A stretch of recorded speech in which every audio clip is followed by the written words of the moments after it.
You have an idea, a brilliant concept for a movie that has been brewing in your mind. You can see it on the big screen, captivating audiences, leaving a lasting impact. But what now? How do you turn that idea of yours into a reality, bringing it into a full-fledged film?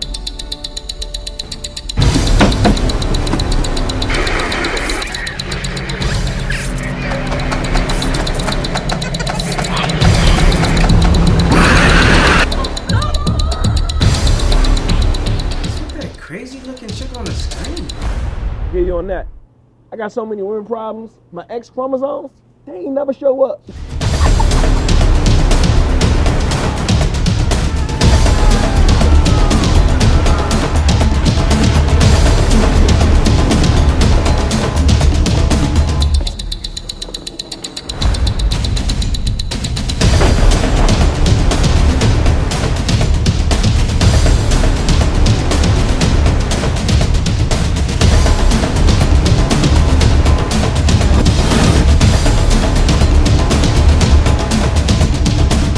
That's where we come in.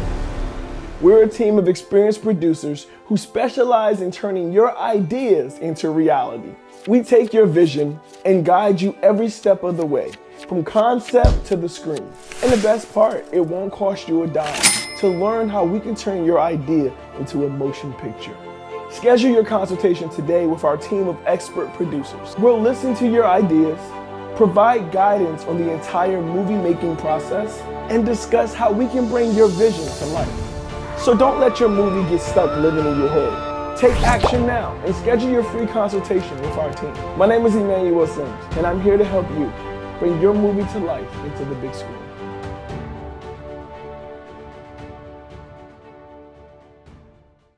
Why animated videos engage viewers better. Animation really brings your wildest storytelling ideas to life. No real-world production restraints. More cost-effective than live action. AI-powered video creation tools are 10 times faster. Animations help people visualize and understand complex concepts. Animations improve retention of information. Viewers retain 15% more knowledge by watching an animated video as of a talking head video. And using animation ensures that your content is never generic or out of date. It's easy to reflect diversity, it's easy to personalize, and it's easy to update whenever things change. So, hire me to create your animations so you can start engaging your viewers and meeting your goals. Hello, everyone, and thank you for joining The Art of Cinema Film Set Etiquette webinar. Thank you all for wherever you are. We appreciate you guys, purchasing this course and coming to visit us today. It means a lot.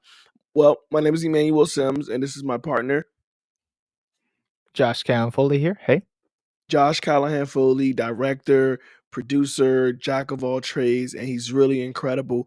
He spent a lot of time on film sets at Full Sail University. He's produced a film on a virtual stage, and he knows a lot when it comes to film set etiquette. Now, that's very important because the goal of this webinar is that we dive deep into the world of film set etiquette. Because with the experience that Josh and I both have, me having produced over 15 independent films and worked on over 50 film sets in just less than 2 years. My first movie that I worked on was in 2012. So well over a decade of experience with a wealth of knowledge that we both combine, we kind of get one of the gists of how it should be on a film set. We've made our mistakes, we've earned our stripes, we've got our badges, and we want to pass the knowledge on to those new aspiring filmmakers who are out there looking to get their feet wet. So again, the goal of this webinar is to dive into the world of film set etiquette and why it's essential to creating a harmonious and effective work environment on a film set. And I'll tell you that this is very important because you don't want to be the thing that stops the project from being completed. I will leave it at that. I'll let Josh, tell a little bit about what's going to happen. He's going to tell us why film set etiquette matters. Josh? Yeah, so we'll get into a lot of that later on. This is going to be very direct and very straightforward from us. But first, let's start by understanding what we mean by set etiquette and why it matters so much. It's sort of the accepted conduct or behavior on a film set that everyone should follow. That's just a very dictionary definition. It helps just to maintain order, ensuring safety, and promoting respect among all members, and also making sure you get hired onto your next set because reputation is huge in this industry. So yeah, if we just want to dive into some instances from our personal experiences, I don't know how you want to do it, Emmanuel, but we'll see. Yeah, sure, Josh. So when we look at it, we can really have to dig into discussing the implications of poor set etiquette. And on a film set, you got to think about how delays, conflict, and safety issues can cause a huge problem. So we're going to start talking about delays. So being on time is essential. You're going to get a call sheet if you're lucky enough to work on a film set. You're going to get a call sheet, and in that call sheet, it's going to give you valuable information: time, date, location, who, what, where, when, and why you should be there.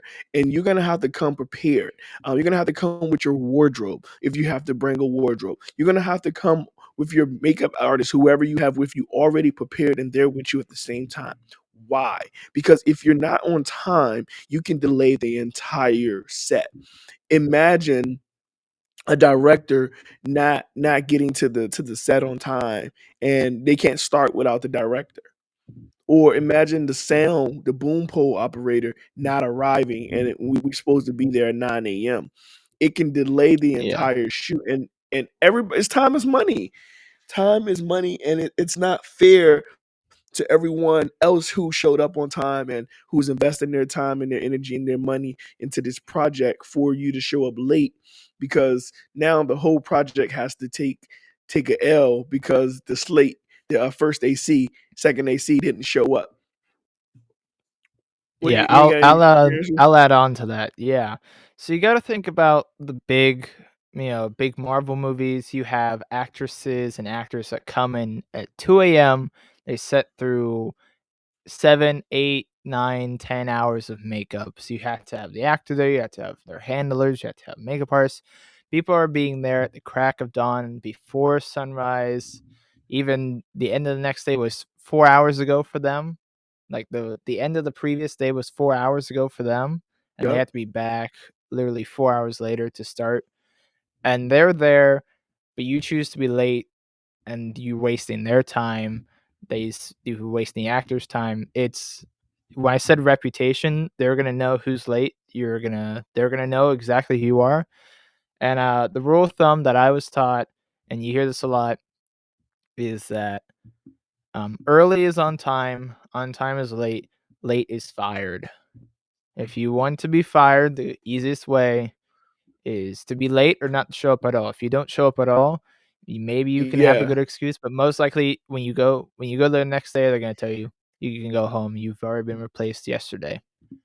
So My thing yeah, is, always if you're late, don't show up. But there's Josh. I don't mean to go ahead. You were gonna say something. I'm sorry. Always what? no, yeah, always know what your time is, what location you are in, what state you're in, what that traffic's gonna look like, whether you're in LA, Atlanta, where you're located, how far you are from set. Also know your job, like you said, if your makeup, make sure you have whatever you need, whatever's not there.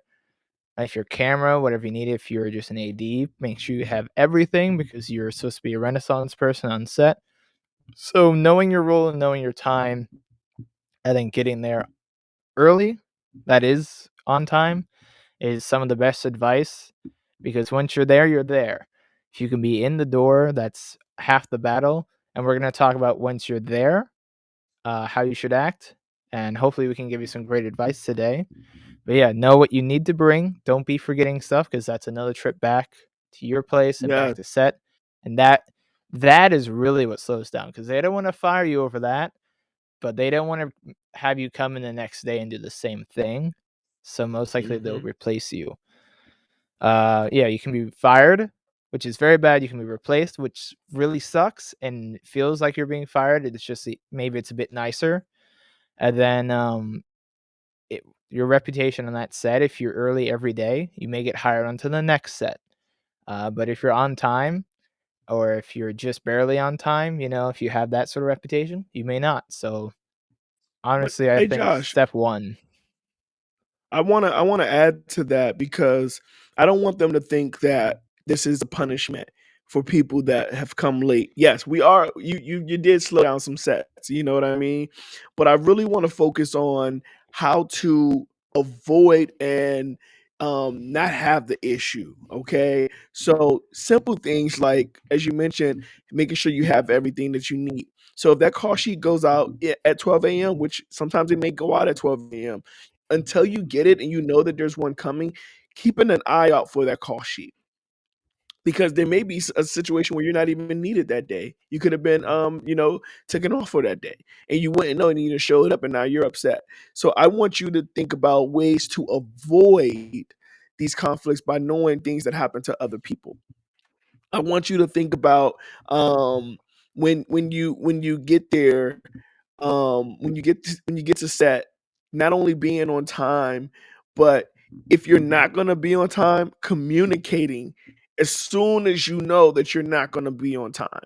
Now, we're all human, and I feel like we've all been through this where it's been we we knew we were gonna be late about a week ago, but we still didn't say anything. Has that ever happened to you, Josh? Like you knew you were gonna be late an hour and a half ago, and it was like, I don't know how I'm gonna get there, but I procrastinated before I responded or even thought about saying something. I'm still trying to figure out how to get there, but and I know I don't have a way. So yeah, in the interest of my next job, no, that has never happened to me. It happens, and it's It understandable. does We're not. all human, and you're Yes, working for fellow humans. They're going to understand, but you have to be yes, willing to break past those procrastinations and really be on your grind even after work, even yes. that night you're supposed to be all right. I have 4 hours to sleep, but you have to make sure you send in information if there's going to be something that could get you, in a kerfuffle later on that week, later on that month. And speaking of kerfuffles, Josh, I like to next talk about conflicts. And that's really essential when it comes to why film set etiquette matter because there's always going to be, and I don't mean conflicts like negative brothers and sisters butting heads and arguing and negativity because we all come to have fun. Not saying that there aren't those situations. When I say conflicts, I mean there may be rain, there may be earthquakes, there may be the lights don't work, the power is not long enough, the cord's not here, the gaffer didn't show up. There may be time constraints. There may be overlaps. You may need to go longer than needed, and then people want to go home. There may not be enough food. There's all types of conflict that could go possibly wrong, which is why being prepared and understanding one your rights on a set, two. We're all trying to make a good movie. Now, if you're coming to go to work, I get it. We got to get our bag. But when we're making a movie, and everybody's saying I want to make this same movie, like my expectations, and I don't plan to overwork or kill anybody as a producer, but my expectation is that the entire time that you're there, you're putting your all into the film. You're not on your phone causing more delays. You're not chattering and being loud during the times that we needed to be quiet on set. You're not making it more difficult for the film to get produced outside of the things that are already gonna happen. Because things just happen. Things just Oh yeah. happen. And the last thing we need to be is a part of those things that go wrong. We need to be a part of the solution and how they go right. Yeah, there's a lot to that. So let me just give you a introduction to that. Let me make it smooth for you. So you've successfully made it early to set. Congratulations, you're working that day on set. That's amazing. But I hope you brought everything that was needed, but you also have to bring a way of thinking of I'm on set, I need to be ready for anything because this job is not the same day to day. You could be arriving to a completely new location than you've ever filmed on that shoot before when you go to set. And Emmanuel said, there's so many things, whether like out of our control or maybe we thought was in our control, but now we don't have a piece of equipment that we need. I worked on virtual stages where they have the big LED walls. Those walls can just go down, and they don't know how to fix it for the entire day or a week. So you being there is on you, but once you get there, what happens there is kind of out of your hands, but you still need to be a trooper and a big team player when you get to set. And I think this is right where really this set etiquette comes in, the way of thinking you need to have, the approaches you need. So I think we can really start getting into all the nitty gritty stuff that we know from being on sets. We know from seeing people who've been on sets and have not had good set etiquette or feel like they don't have any set etiquette at all. So yeah, I think let's just get No, into what way of thinking should we have when we get to set. exactly, because I think as long as you you understand the mindset, because it's more than, like I said, just showing up on time and being a part of the beat, because there are, outside of time restraints and conflicts, there are a lot of safety issues that can happen by not having that mindset that Josh was just mentioning, having that not just an etiquette, not just a respect, but a mindset, a film set mindset, because not just pulling out a plug of a distro can cost you your life without knowing set etiquette. I'm just keeping straight up. No, yeah, Electricity kills. That's what they had at the soundstage. It's like electricity kills, and it does. yeah, and we see So no, everywhere no online knocking when on that. something happens on a set. Yeah, I'm gonna get that Mhm. again. Yeah, and we see everywhere online, like the Rust movie, when accidents happen on set, you see that right away. And there's so many things that can go horribly wrong. Doesn't mean don't ever go to a set, don't even work on a set. There's people there whose jobs are to keep that set safe. There are so many people there strictly to keep you safe, everything running. And if you are one of those people who are a armorer or you work on all the lighting, all electricity flow, you need to be on your A game because sometimes when you go to set, your job is to have these other people's lives in your hands. So yeah, having kind of being on your A game when you get to set, even though you know that can be anything. You could be in the middle of the jungle as this, to be on set that day.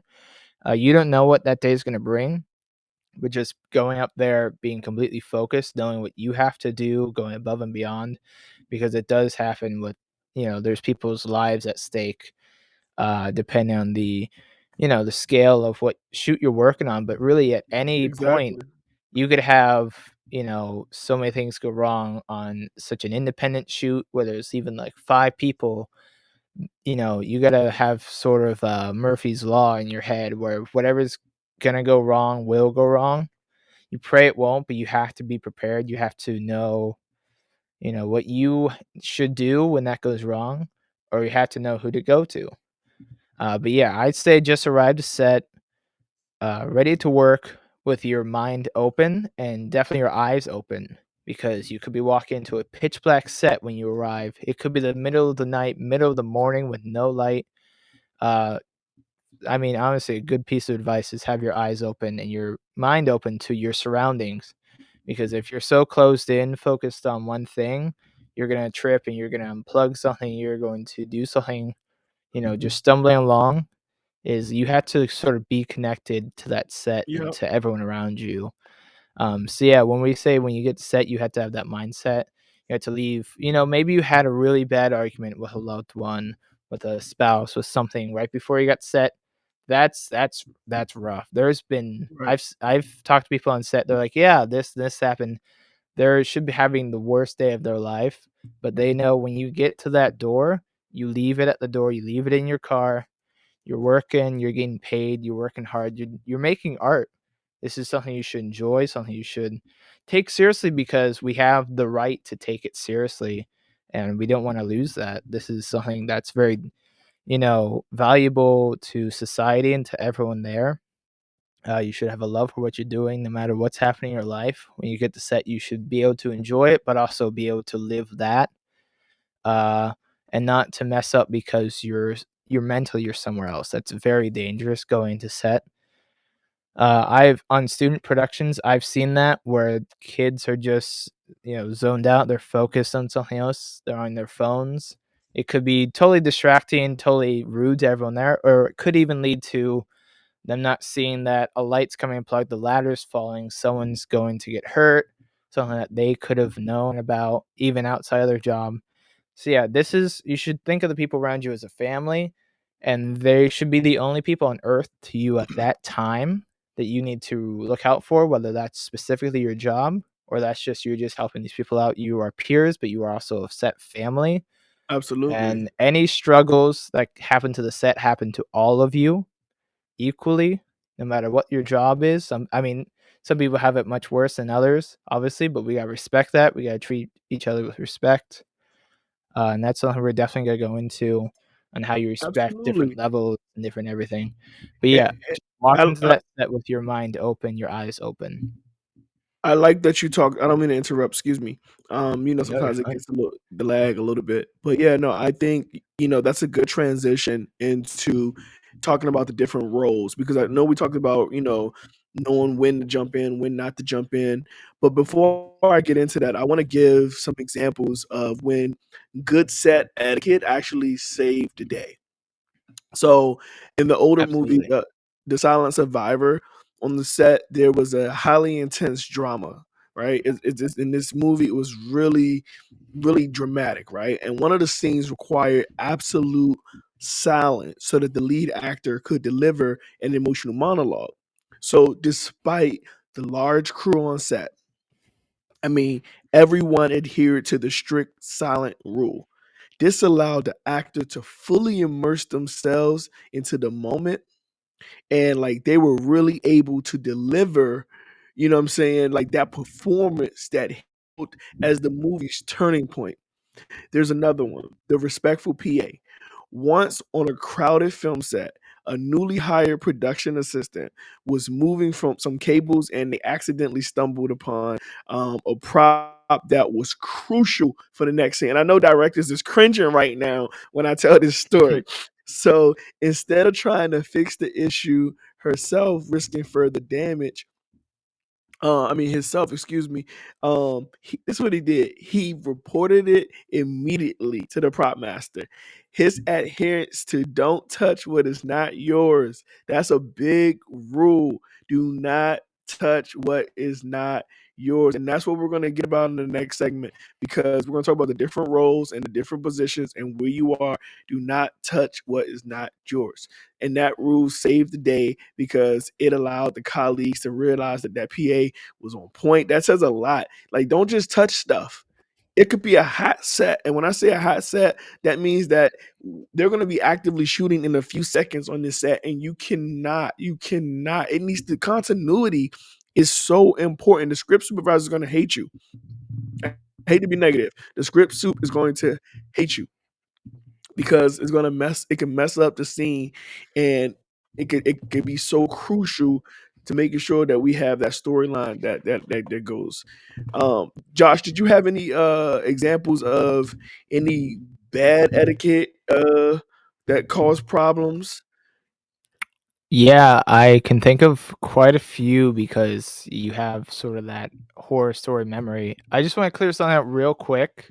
Friend, I don't know who's gonna be watching this. I assume, we're all pretty educated on it, but just in case when we say actively shooting, that's with cameras. I just, lots of stuff in the news. Just Oh want to clear that up. yeah. We use some lingo.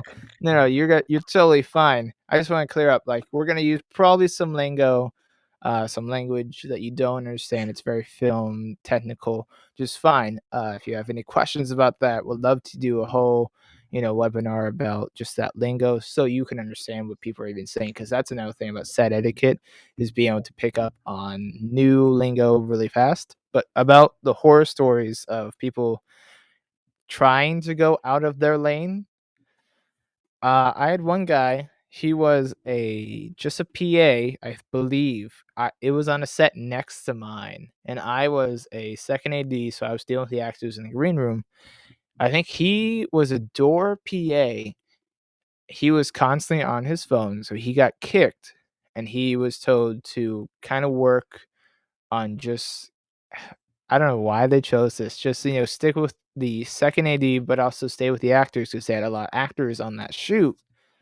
Because they didn't have a huge crew, they probably had like 7 actors there, and they had a small green room. We were sharing it with them as well. This was at Full Sail University, so he was there to sort of help the other actors. He said he knew makeup, which will come up later.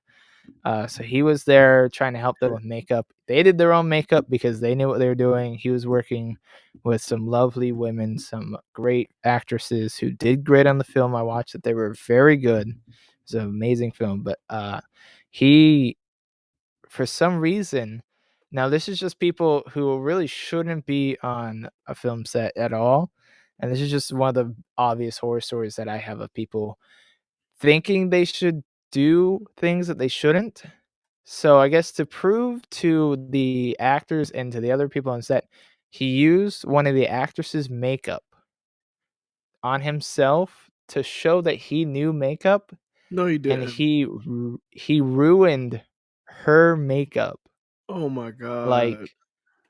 Like I mean, I'm not a makeup person, but I've used makeup, like blush, and it's like all that powder in the little thing. It was Right. apparently all destroyed. Like he did not Wow. know. He knew how to put makeup on him. He did not know how to put makeup on him correctly. Let me just say, he was just. It felt like he was spraying it. He used fake blood on himself because he thought that would be appropriate. There was a gunshot wound in the film. That was the only reason they had fake blood in the green room for that use. He used it on his face to show like cuts, something he learned in a makeup class in Full Sail. Great. I'm so happy you learned that. Use it in a narrative setting. But he put this makeup on, and Emmanuel, you've actually worked with this person. We could talk about it afterwards. But yeah, this is just burned into my brain. You will have people who do not know how to act, and do not know, because it's like this is a story beyond staying in your lane. It's just being able to stay still and being able to stay you know, complacent with whatever you get, because he was punished with like, you can't be in this room that we are filming in. So he got kicked out because he couldn't do his job. He got put on another Let's call job it what later it that is. day. Hey, look, you need to be able to stay employable. Let's just cut it dry. Like, we don't know what level you are while you're watching this. You could be a first time filmmaker, but I just want to be straightforward with you. You want to be employable, because Yeah, once you are no longer employable, you will no longer be employed. It's all yeah. about relationships. Who's gonna say, yeah, this person was good? No, they wasn't good. This person was, oh no, that person knew nothing about a film set. Like, you have to be on point. But I just wanted to add that in there, Josh. You have to No, yeah, be that really, employable.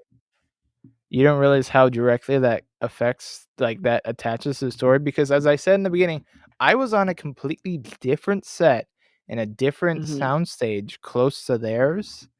I was in that green room, I had to deal with it, but I was even the bulk of that. He caused so many problems. But the fact that, like, even the set next to theirs heard everything that he did, because, everyone was like, "Oh my gosh, you do not act like this." That's like, he had no etiquette. Mhm. I think He would I feel like I know who you're talking about, but I don't want to Yeah, talk about it here. But I'm not, no names. When you are talking with your peers, please say names. Like, I will tell my friend here, Emmanuel, names, because I don't want him to hire these people because they are going to destroy his sets. And this is really, I Mhm. really hope you hear this first before he makes any big moves like that. Maybe you're really showing an expressive person. You're like, they don't think I can do that, so I'm going to show them. He bloodied up his face with this makeup and fake blood that wasn't his. It was someone else's, and he trashed the actress that wasn't being paid to be there, was only being fed a lunch, which was reduced because there were 6 other actors in that shoot. So they kind of got pretty okay lunches because of the budgeting.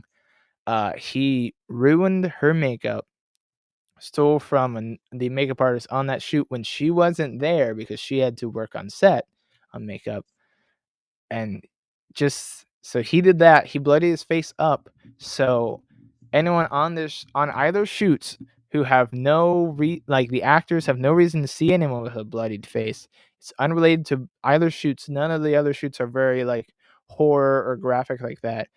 So he ruined the mood first off because I'm not gonna say like mood or anything. It's just when you're on set, you're filming a comedy. It's funny. You're lighthearted. When you're filming a drama, which both of these were dramas, and they were a bit sci-fi, but they were very intense, very focused, very the tone was set in these sets, and both sets did really well despite circumstances such as this one. But him going with a bloody face of makeup, showing people that, yeah, he can do makeup, he's like, yeah, I'm capable. I shouldn't have had the job I had when I first got to set as a door PA, which is his mistake for earlier stuff, for him not applying himself correctly and having a reputation like this. He did not come back the next day. And if he did, he came in to talk to the teachers and left. Because this is out of college, he probably can still get better from this. He's not blacklisted or anything. I mean, he is to some of my college classmates and that alum of Full Sail in that group. But his reputation is tarnished for everyone that I know, and no one that I know would want to work with him. I do not want to work with him. I'm not going to say any names. If you're Yeah, looking for let's not give it too much energy. Yeah. No, yeah. But I'm just saying, also, if you are put in a position where you need to hire people onto a set, such as you're a producer or you're an AD or something, it is imperative that you ask people before, like references for, hey, do you know this person? What is their set etiquette like? Which is, the big part of reputation. This is why we're having this, Mhm. the importance of this webinar Absolutely. anyways. But yeah, that's And one of the you just most imperative, one of the worst horror stories I've had. I'm glad I had it in college. It was a great launching point, great experience to have. Not even for the set I was on, for the set I was next to. And we even suffered because of that, because it just that whole sound stage is really messed up because of one person. All it Mhm. takes is one person. And I think we should definitely talk about, if not this time, how to deal with people like that when you're on set as well. But that is, I mean, sorry if I'm going a lot, but like when you have someone like that who doesn't know set etiquette, everyone remembers their name because everyone has that call sheet. They will have your name, they will have your number. So please, please, please be a great person on set because they have your name, they have your number. They can hire you again. They know exactly how. They know exactly how to reach you, where to find you, who to talk to. So you can either set a really bad example of yourself, or you can have great set etiquette and you can set a great example.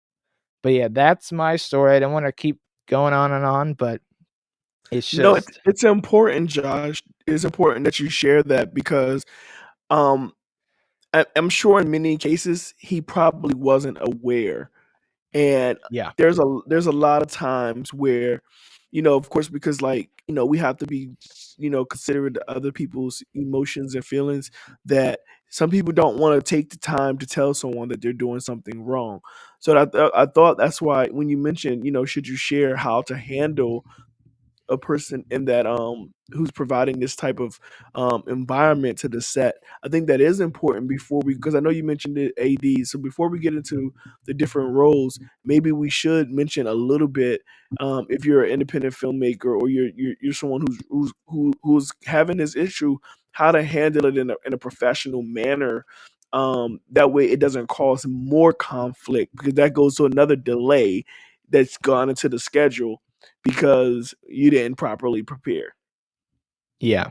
I mean, I think that's a really good story to kick off this webinar and set etiquette, in fact, because I just want you all to understand the severity of your actions on a set. And we all want to be on sets. They're super cool. Like Marvel movies are amazing.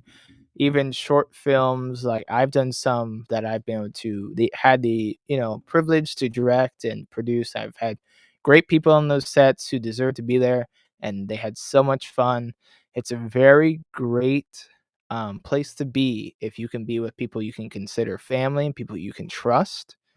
it can be it's this is one of the best jobs I feel you could ever have, because you get to not do the I same thing agree. every day. Yeah, and you get to make art, you get to be part of, Marvel, you get to be part of Disney, you get to be part of things everyone knows, everyone has grown up to, their next generations are gonna see. You'll have your name in the credits, and that's why we wanna be able to share these things because, we're not here. I want that, but I don't want you not to have that. Because, I wanna be able to hire you, I wanna be able to work with people who understand these things. So, yeah, it's very serious, but also I'm not trying to scare you. It's Right. scary when you don't It's know. scary. Yep. Yeah, not knowing is just a loss of the battle. If you aren't already have sort of good mannerisms, it can be very bad. And we just, we're not saying change who you are, just change who you are professionally. But yeah, so yeah, I think if whatever you want to get into, Emmanuel, I just want to explain, all you lovely people, thank you for coming here. I really hope you get something out of this if you're just hearing bits and pieces. But yeah, it's very important to have great set etiquette. So let's get into it. Now let's look at the different roles on a film set. Everyone from the director to the grip has unique roles and responsibilities. So understanding these roles is a key to maintaining respect and open communication. Wouldn't you say, Josh? Yeah, absolutely. So first, I guess we could dive in to the director. The director is the creative force behind the film. They interpret the script and guide the cast and crew in realizing the vision. Okay, you see, they are responsible for the film's overall look and feel. Etiquette here means clear and respectful communication with everyone on set and understanding that each crew member's responsibilities and their overall vision and how it adds to the set. You have anything you want to add about the director, Josh? So, I mean, you could say it. There's a lot of stories out there about Hollywood directors, like such as Quentin Tarantino. I'm okay with putting that name out there because we all know some nights have been known they can do whatever they want on their sets, and per se, yes, they're still professional. They're not doing they in no way are directors should be doing anything bad anymore. We fixed those problems. I mean, it just may be eccentric and whatnot, but they are, you can think of them almost as if like the actors. The actors may be dressed in full makeup and everything. You expect them to be a little bit odd and they're focused on the role. Director almost has to have that same mentality, but he also has to balance the whole set. He has to be able to tell that story with every part in mind, everything in mind, making changes, making, performance changes. He needs to really be plugged in, and the set needs to reflect him. So from the outside, you could say he does whatever he wants. If you were going into being a director, the advice that I would give you is try to be confident with people around you, with your crew. If you don't know them, if you don't know your AD, which is your assistant directors, there's a lot of them. Please reach out to them. Definitely your first AD, talk to them. Have that. If you need to be fully plugged into the performance, if you need to focus on this shot needs to be like this, I'm really particular. Have people that you can fall to, such as your first AD, have that before you get to set, if you can. If you can't, just be ready to have a heart to heart with a lot of people. You need to be very open about what you want on set first and foremost, because you have to make the hard decisions. That's just part of your job. But the etiquette, you need to feel safe in relying from your, people under you. You are considered first team, which we can definitely get into these next couple rules. We'll probably go over first team, second team, and furthermore. So people will be looking up to you. They're going to feel like you have everything under control. But directors, you will most likely get lost in your work. You're going to want to make it perfect and whatnot. That's fine. Depending on what set you're on, you are more than open to doing that as much as you want. But there will be timing and stuff, and you either need to be aware of that depending on the caliber of your set. If you're an independent film, you need to be able to control that set very well. If you don't have a lot of assistants that you can trust, but try to find an assistant director that you can trust. because Yep. sometimes you do have to be a bit of a jerk. You do have to kind of get a performance. You do have to distance yourself from even being a decent human being per se. I'm not trying to say like be an asshole or anything, be a jerk. Just saying, you know, take your craft seriously. We're here for you. You are here to make the Hmm. decisions. Everyone else has to be able to respect that, but have people under you that will be able to tell you, hey, you need to speed up. You need to slow down. This actor is requested to take some time to themselves because you can be an imposing force and that's totally okay within reason. So yeah, director, feel free, but make sure if you are going to be free and you're not going to put anything else in your mind besides what's happening in front of you, the shots you're getting, which is beautiful. That's why you became a director. That's the ideal situation. Make sure you know who you're talking to, whether that be a producer or a AD, first AD, to kind of be able to be your rope when you're going down this cliff of getting the perfect shot and everything. I would say that's the best set etiquette you can have is being able to check in with your team. Be like, are we Right. okay? Just make sure you're still connected because if you're disconnected and you're not understanding things, that's a big communication. So have Absolutely. communication with your team and let them be able to tell you you need to speed it up. You need to Right. figure out what we can cut. You need to figure out how we can work around this actor because ultimately that is your decision. On top of maybe also a producer, but Right. you just need to be able to Speaking of communicate because you producer, can't consider that the whole time. But yeah, speaking 2 of producers to the producer, next person in first team. yeah, no, to producer. Like, you keep saying it, and like he's so easing me up on it because I'm like, guys, this is my That's you. favorite role on the film set, and that is the producer. The producer oversees the film from inception to completion, and even into marketing and distribution. They handle the business and administration aspect, ensuring that a film stays on schedule within budget. Okay. And the etiquette for producers involve clear about the expectations, being respectful to everyone's time and efforts, and managing issues promptly and professionally. And I love that because it is very difficult to be a producer. That is when one of the roles that I have predominantly taken, because I enjoy the entire process. I enjoy from start to finish. I enjoy finding a writer like Josh or Anthony Kiedis Cologne, and sitting with them and hearing their vision, hearing their thoughts, and helping them bring their ideas to life. Um, it's just it's fun, thinking about the steps that goes into bringing those visions to life. So when it comes to set etiquette for a producer, I would say not to dehuman. I like to say, since we talk about dehumanizing, not to like take the producer like he's God or anything, right? But please respect his time.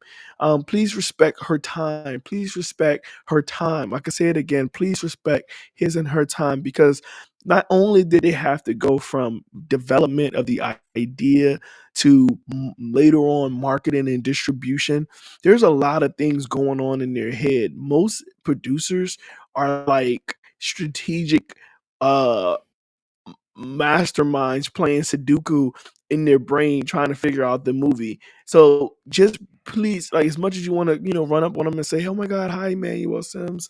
I loved your movie, Good Grief. I'm really grateful, and I'm glad you love Good It Grief happens because it was all an the amazing time. movie." It does, and it's important that you guys know that as much as I want to talk to you, let's wait till after wrap, because it would mean more to me that we get all of our shots, that we talk after rep. And it's not even that I don't want to talk. It's just people want to talk at the wrong times. And that's not set etiquette.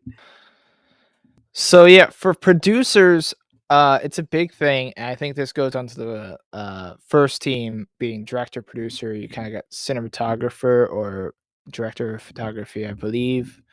There's a few more on first team, but those are the big ones that you're going to want to talk to as a lower, someone more down the totem pole, which is a completely fine place to be. It's completely normal. But yeah, they have a lot of people maybe want to talk to them. That goes along with the actors. Be aware of just, holding your questions to wrap, holding your questions till it's an appropriate time because you don't want to be someone that's bugging, these big names. But yeah, try to be friendly, obviously. But for a producer, I would say advice that I would have is just know your stuff. I'm assuming if you're here, not to like put anyone down, but you may not have been producer very much, or you may not have been sets very much, and you may find yourself one day as a producer. Try to know everything and be able to answer a lot of questions because as someone who has been able to have the pleasure of having great producers such as Emmanuel Simms, that I've worked with, they're people who are used to answering questions. So if you are going to be a producer, be able to know answers generally to these questions about the day of that day on set, about lunch, about if we're planning on going over, what's happening, about budget, about schedule, uh, but also be able to take notes because people may just come to you about questions that you may have to find out later that you may be like, that is a good question. Be able to take notes, be able to take note of everything that they've said. But yeah, I'd love to move on to cinematographer, but also director of photography. They're kind of the eye of the film. If you don't know who they are the person that works directly with the camera team and everything. They kind of design the shots, they design the look. You may think a director does that, and on independent shoots, possibly that's the case. But the cinematographer may be also the camera operator I've had on smaller sets, but on bigger sets, they're the person that designs the shots or making sure lighting is correct, or make sure camera shots correct. So many things. They have a lot to deal with. That's another person I would say, like director.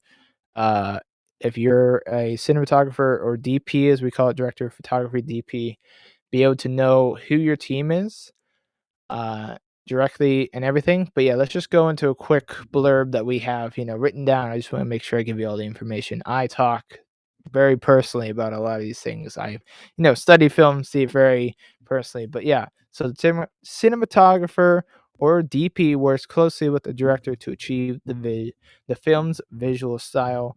They control lights, as I said, and camera choices, camera lenses, so many camera things.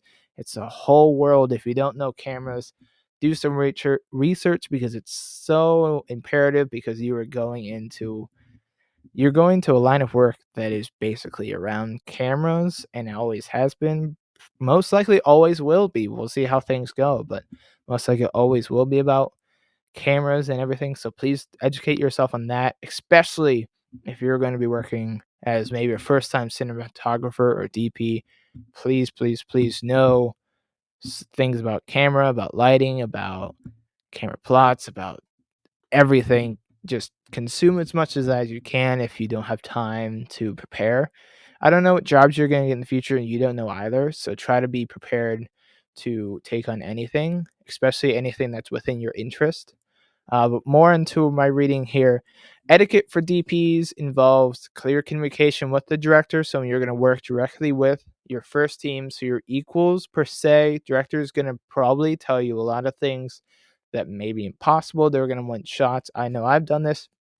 I want shots that feel like we're in the floor, things you may not be prepared for on the day, and you need to be able to say no, or need to be able to figure out new solutions. So be a good problem solver. Almost on any of these rules, the one thing you can bring to set is being a good problem solver on any role you have. You might also have to communicate with the camera and lighting crews. You most definitely will have to communicate with them. I mean, um, depending on which set you're on, independent, maybe you're on an indie film, maybe you're on a big budget film and you are the DP. Someday in the future, just keep in mind communication first and foremost. I'm going to say again, like directors, uh, cinematographers don't necessarily have to be the nicest person on set. You're not being paid there to be nice. You're being paid there to make decisions creatively. That's And right. that's someone that there will be people to protect you from that. If people are bothering you, there will be people to be able to take them away. You're focused on what you're doing, focus on the craft, which is respected, and there will be people that will respect you on big sets. If you're on an indie set, you may have to defend yourself. I've done stuff where I've gone out shooting. You get people who walk up want to know what you're doing. If you're holding the camera because you're the cinematographer, but you're also the camera operator, you need to be able to talk to people about that, and that sucks. But yeah, just communication to anyone and everyone that you have to deal with to get your shot, to get the director's shot, to get what is requested of you, what you want, because you do get to make creative decisions. Be able to talk to that, but also respect for the work of the art and design departments because they are making the sets for you. So please communicate with them almost as early as possible before the shoot if you have that chance. But on the day, if you need something moved, sometimes there are people directly there to work on the sets, depending even on independent shoots. Maybe it could just be you and a couple of friends. Try to have someone on art, especially if you're a DP, because that's going to help your job. Hey, Because art Josh, is there to help you. Yeah. I like to add because you're making some really valid points, and while you were talking, I didn't mean to interrupt. It reminded me of when working with a DP. I think I want to just add that DPs should consider the different types of language when it comes to communication. And I don't mean foreign language and things like that. I mean that because you are trying to evoke your idea to different people from different backgrounds, different stages, different places, being able to explain to the sound guy, what it is that you're looking for so that he knows, being able to explain to your whole team. So that brings me to this one point I want to just suggest, and I know it can be very difficult, especially because we're freelancing sometimes, but try to really build a relationship with your team. Try to really build a general rapport with your team. You see, what I like about Josh, right? When we work together, it's a he knows me, and that's because we've done more than just films. So we've had Thanksgiving. We've hung out. We've done just little going away splurge, just walking around the mall and just kick it. I mean, we just enjoy each other's company, right? So when we're on a set and he might see that I need something, or I might say that he needs something, and then we'll automatically know to go and support each other. You know what I'm saying? Or we'll all automatically know, in so many cases, like we can speak to each other differently. We can say, Josh, do it like that time when Mr. Squash uh commercial, like we want to make it, I can give him references that he understands, that's unique to him, that it allows, the rapport to be even better. It allows me to say, no, I want it to look like Godfather when he had the lights beaming off, like, and know your film knowledge, know your stuff, be able to give a reference. And that's all I wanted to add, because this is, it's we're just playing with our friends. That's all I wanted to add, Josh. My bad. Mhm. No, yeah, we went to college for this. We kind of get trained how to be film lovers, and that's if you don't know what you're making movies. So please watch movies, please know movies first and foremost. But yeah, a lot of the leadership positions, I would say, be able to communicate and be able to feel very as if you're family with the people who work under you, so you can trust them, they can trust you, and you can communicate clearly because, DPs, sometimes you're gonna describe things that they've never seen, and you have to kinda adjust that. Sometimes on bigger sets, DPs can't necessarily be the ones going and moving lights and everything. This isn't really Citizen Kane anymore. There's a chain of command that has to happen, and you just have to be aware of that. If you are working on bigger sets, please research chain of command and all of that. When you're a big person in that set, first team or little team, just know who you're going to talk to. But communication, whether being clear about things, but also being clear about your language, because you could talk about there's a lot of film equipment, camera, lighting, everything, grip equipment that have many different interesting names. Some that I could name off the top of my head, but all the ones I know off the top of my head have very shocking names that are not necessarily PG or PG-13 that you might hear on a set. And as a director of photography, you need that piece for that light, uh, but you gotta know who you're talking to a little bit. And you got to be able to either tell them or teach them what that is so they can go find it. So be able to communicate, be able to express yourself clearly with your language, because there are 1,000 different ways to describe any shot in a movie. And if you want to replicate that, there's 1,000 different ways you could tell someone who's never seen that shot how that shot should look. But also for DP, if you know you want to get shots and you want to replicate, you want to pay homage, have references with you. That should be almost a no-brainer if you know anything about being a cinematographer or DP. If you don't, that's totally fine. Look up pictures, watch that scene on YouTube and screenshot it. Be prepared. Just be able to communicate. Communication is key. That's how you're going to get what you want on the screen that you're looking at for what's on camera. If you're not able to touch anything, if you need help on a smaller film, be able to communicate, hey, I need this, I'm stuck right here, work on this light. If you can do that, that would be great, or at least get those parts so I can do that. Just being able to express your needs and your concerns and what you want for a shot clearly to everyone there that you work with, so know them, know their levels. You may have a bunch of people who have never done film before working below you for working at a smaller, independent film level.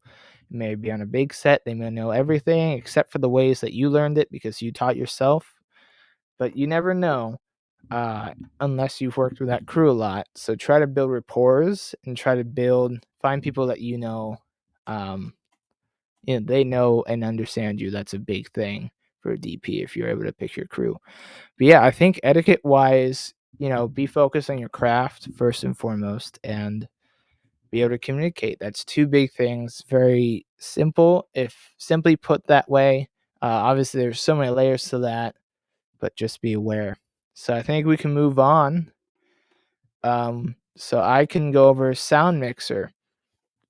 So just a quick PSA to anyone on set, especially if there are good sound people on that set, you most likely will be heard when you're whispering, when you're talking, and you're trying to have quiet.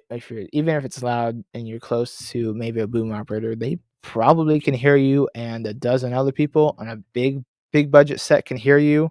So watch what you say. That's a free tip for anyone that is fireable at any day.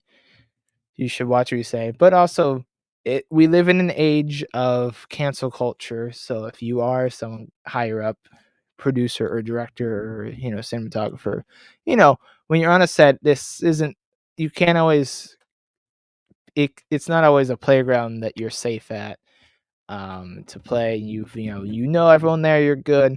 There's still some prying eyes, some ears where you don't know they are. So that's where the magic of the sound people come in, because the sound, you do hear things you may not want to hear. You may have microphones on the actors. You may be able to invade their privacy. You may be able to hear them use the bathroom because they still have their microphone on. So I would say sound mixer. Before we get into it, just a little hook. Don't be a creep. Don't be a creep. Before I even talk about sound mixer, if you're interested in sound but you're a creep, please don't. So, the sound mixer is responsible for recording clear and balanced audio during filming. This role involves managing microphones that could be on anyone, could be above anyone. You're going to hear a lot of things, but you're also running audio cables, which are very delicate to light cables. Light cables can really be beat up per se. You can definitely trip over a light cable and that light's going to be fine. Audio cables, those are very delicate, even more expensive because they're transferring data, not just power. So be able to be mindful where you put those. You're also going to be operating sound recording devices. And when I was in college, we used very old devices that are still used today, but also not used today.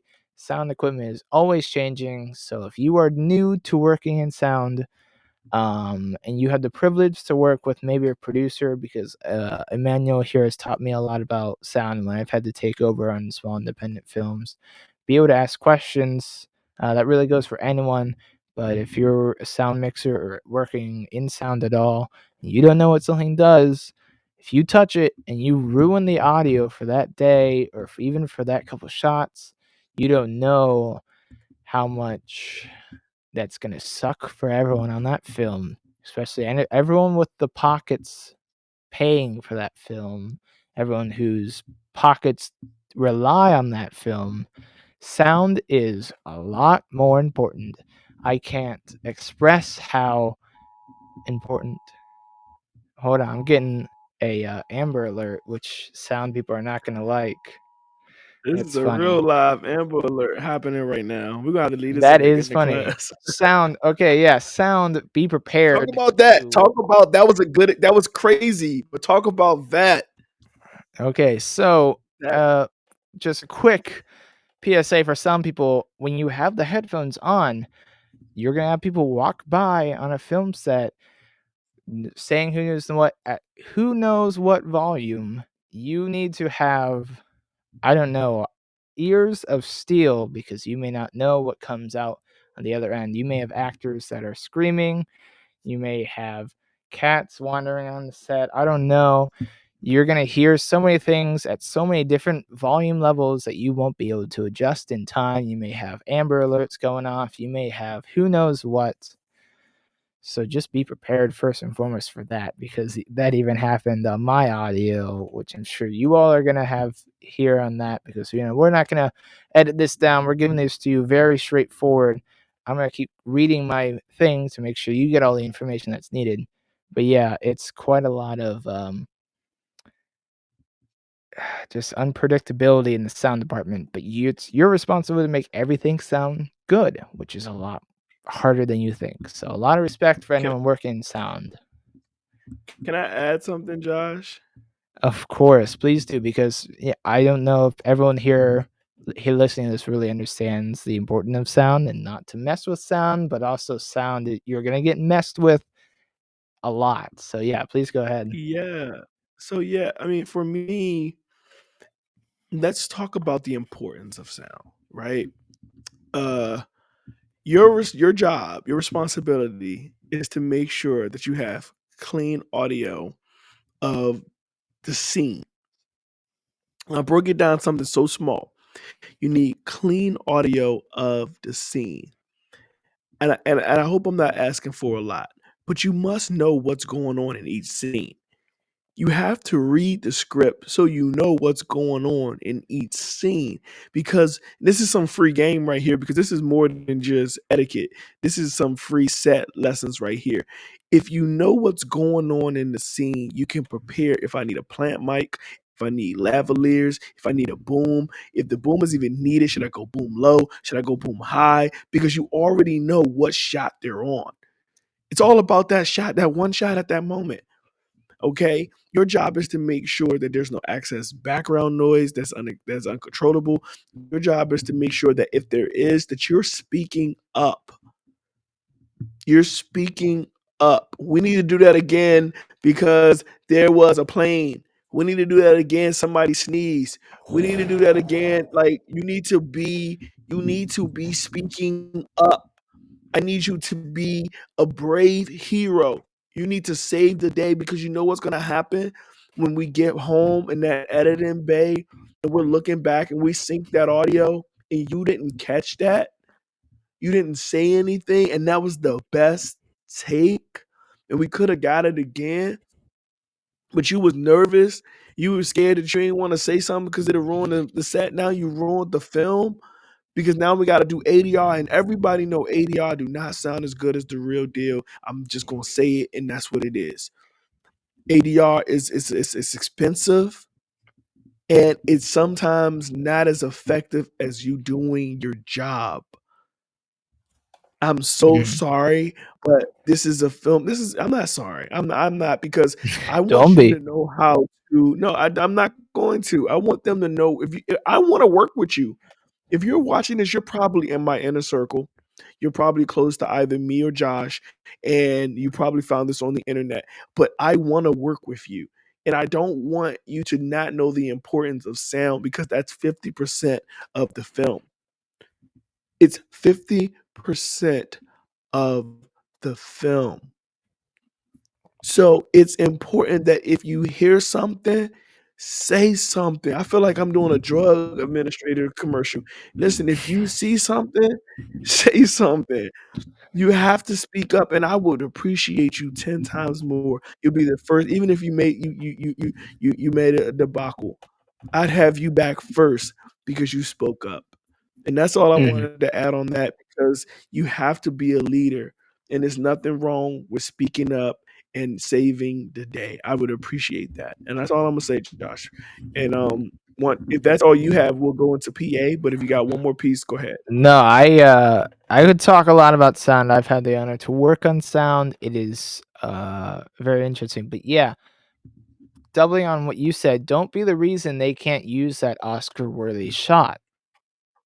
Don't be the reason why they aren't even up for an Oscar, because a lot of the great takes, there was something going on with sound. The audio was messed up. You hear rustling, there's a plane, yada, yada, yada. There will be, when you put those headphones on, you will hear everything. And when you're trying to hear that actor, you will hear everything getting in the way of that. And really, it is your job to deal with that per se. I mean, if you're your sound mixer, you have a lot of people hopefully working underneath you. Hopefully, you have at least one person helping you out. You should have a boom operator, ideally. I don't know what scope this is, but never, sacrifice sound. Uh, if you have the luxury, don't sacrifice sound, because you don't realize how much it's going to make your film. It's a really, really hard lesson for any filmmaker, anyone on a set, to learn, because when you're working on this movie, you're so excited, you were just a small part in that movie, and you go to see it and it sounds terrible. It's gut wrenching, and my heart goes out to sound, because you will be on the same set as everyone else. You will, if there's any set wide problems, you're gonna have to deal with it, but you are also in very much a world of your own. No one's gonna understand the struggles that you are having at any given time. You are gonna have to talk a lot to the camera department. You're gonna talk to a lot of other departments, and they are going to probably give you a bit of slack, because they don't necessarily understand, like, why is it so hard to fix this problem.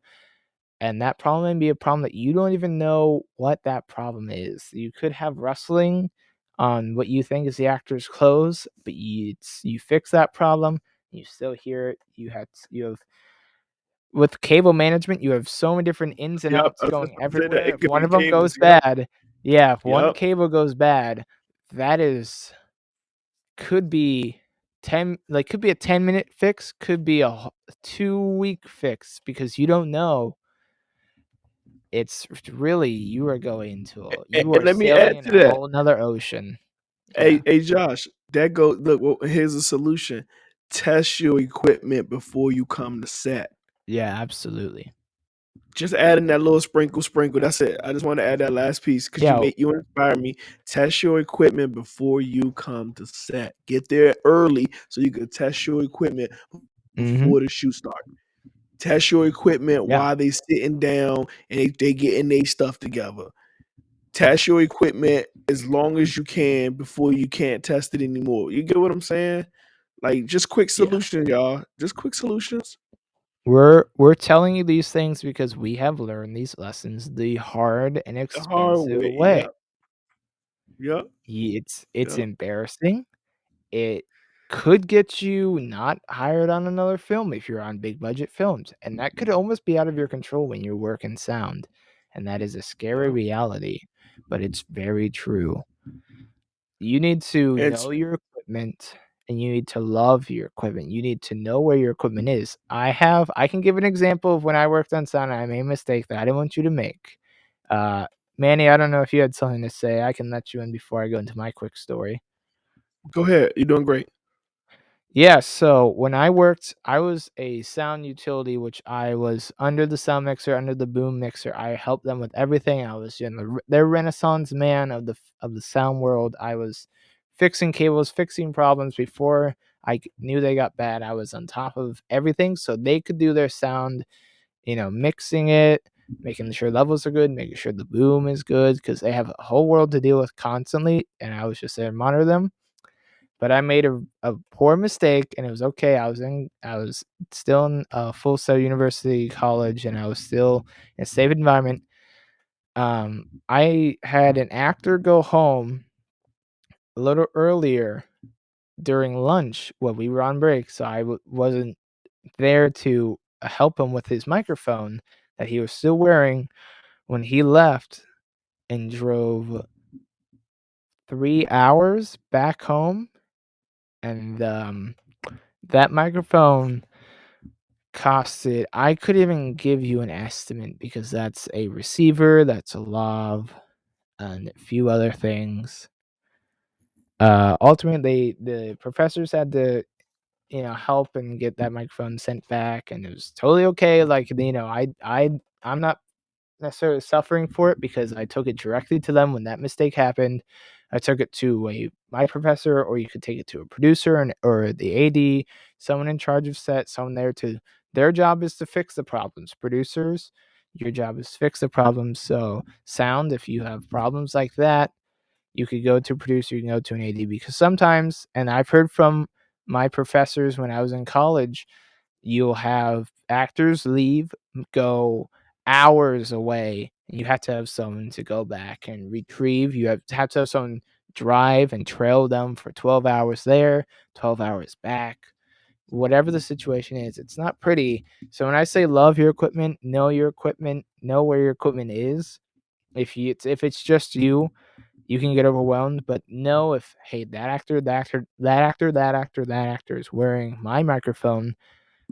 I don't have insurance because I'm a small independent sound mixer, work on this film set that I don't really know. I can't really trust anyone here per se. Be aware, because you're saving yourself money, because most likely you own all of this sound equipment and you're being paid for your services and that equipment, but you're not giving them that equipment. They're not paying to buy that equipment from you, so don't leave anything behind on that set. So your You equipment said something that was. yeah. I'm I'm sorry. You just gonna said say something this that real was very quick. Your important. equipment is your, like, that is your talent per se, because you are sound, but you also probably, if you're a sound mixer, you probably own all of sound equipment on that shoot, which is big bucks in your pocket, but a lot of money to replace if things go wrong, and you have to be on top of that. So yeah, what were you saying?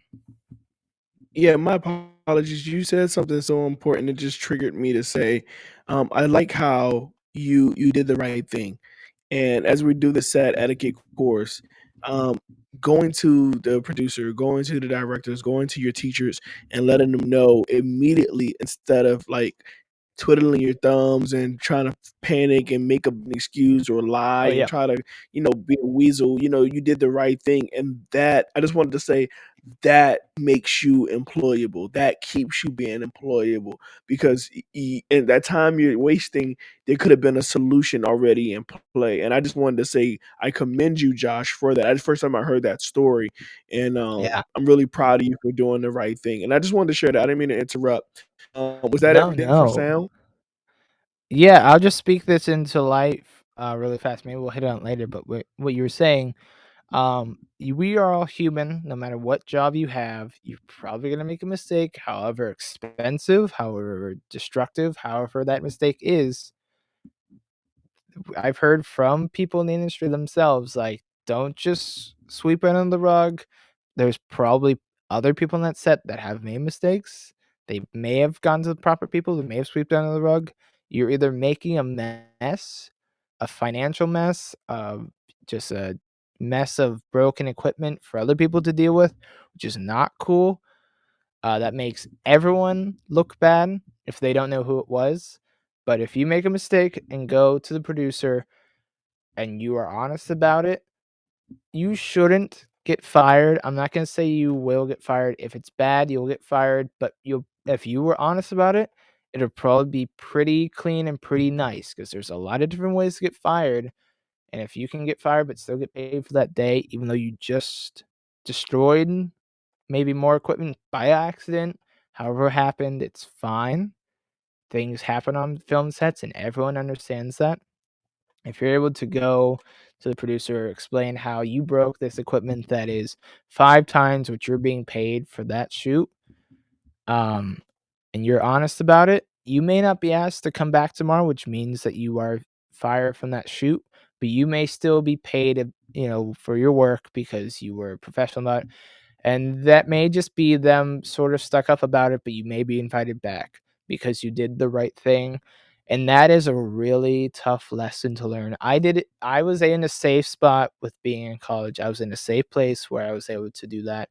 So I felt safe and I wasn't worried, but I would still do that if I was on a big set. If I was on a set that I didn't understand something, but I definitely just broke something, you need to tell people, do not be someone destructive on set, please, because that is if you make the whole crew look bad, then it might mean that whole crew may not make movies again. And that's I don't that, to me, the guilt of that is worse than just being a jerk on set and being fired, because you understand if you were hiding things that you did on accident, totally understandable, but you weren't confident enough to, you know, confess per se, but also just tell someone this happened. Maybe you tripped and it happened, it's fine. There are things in motion for that. There are people whose jobs are to help with situations like that. So just be open.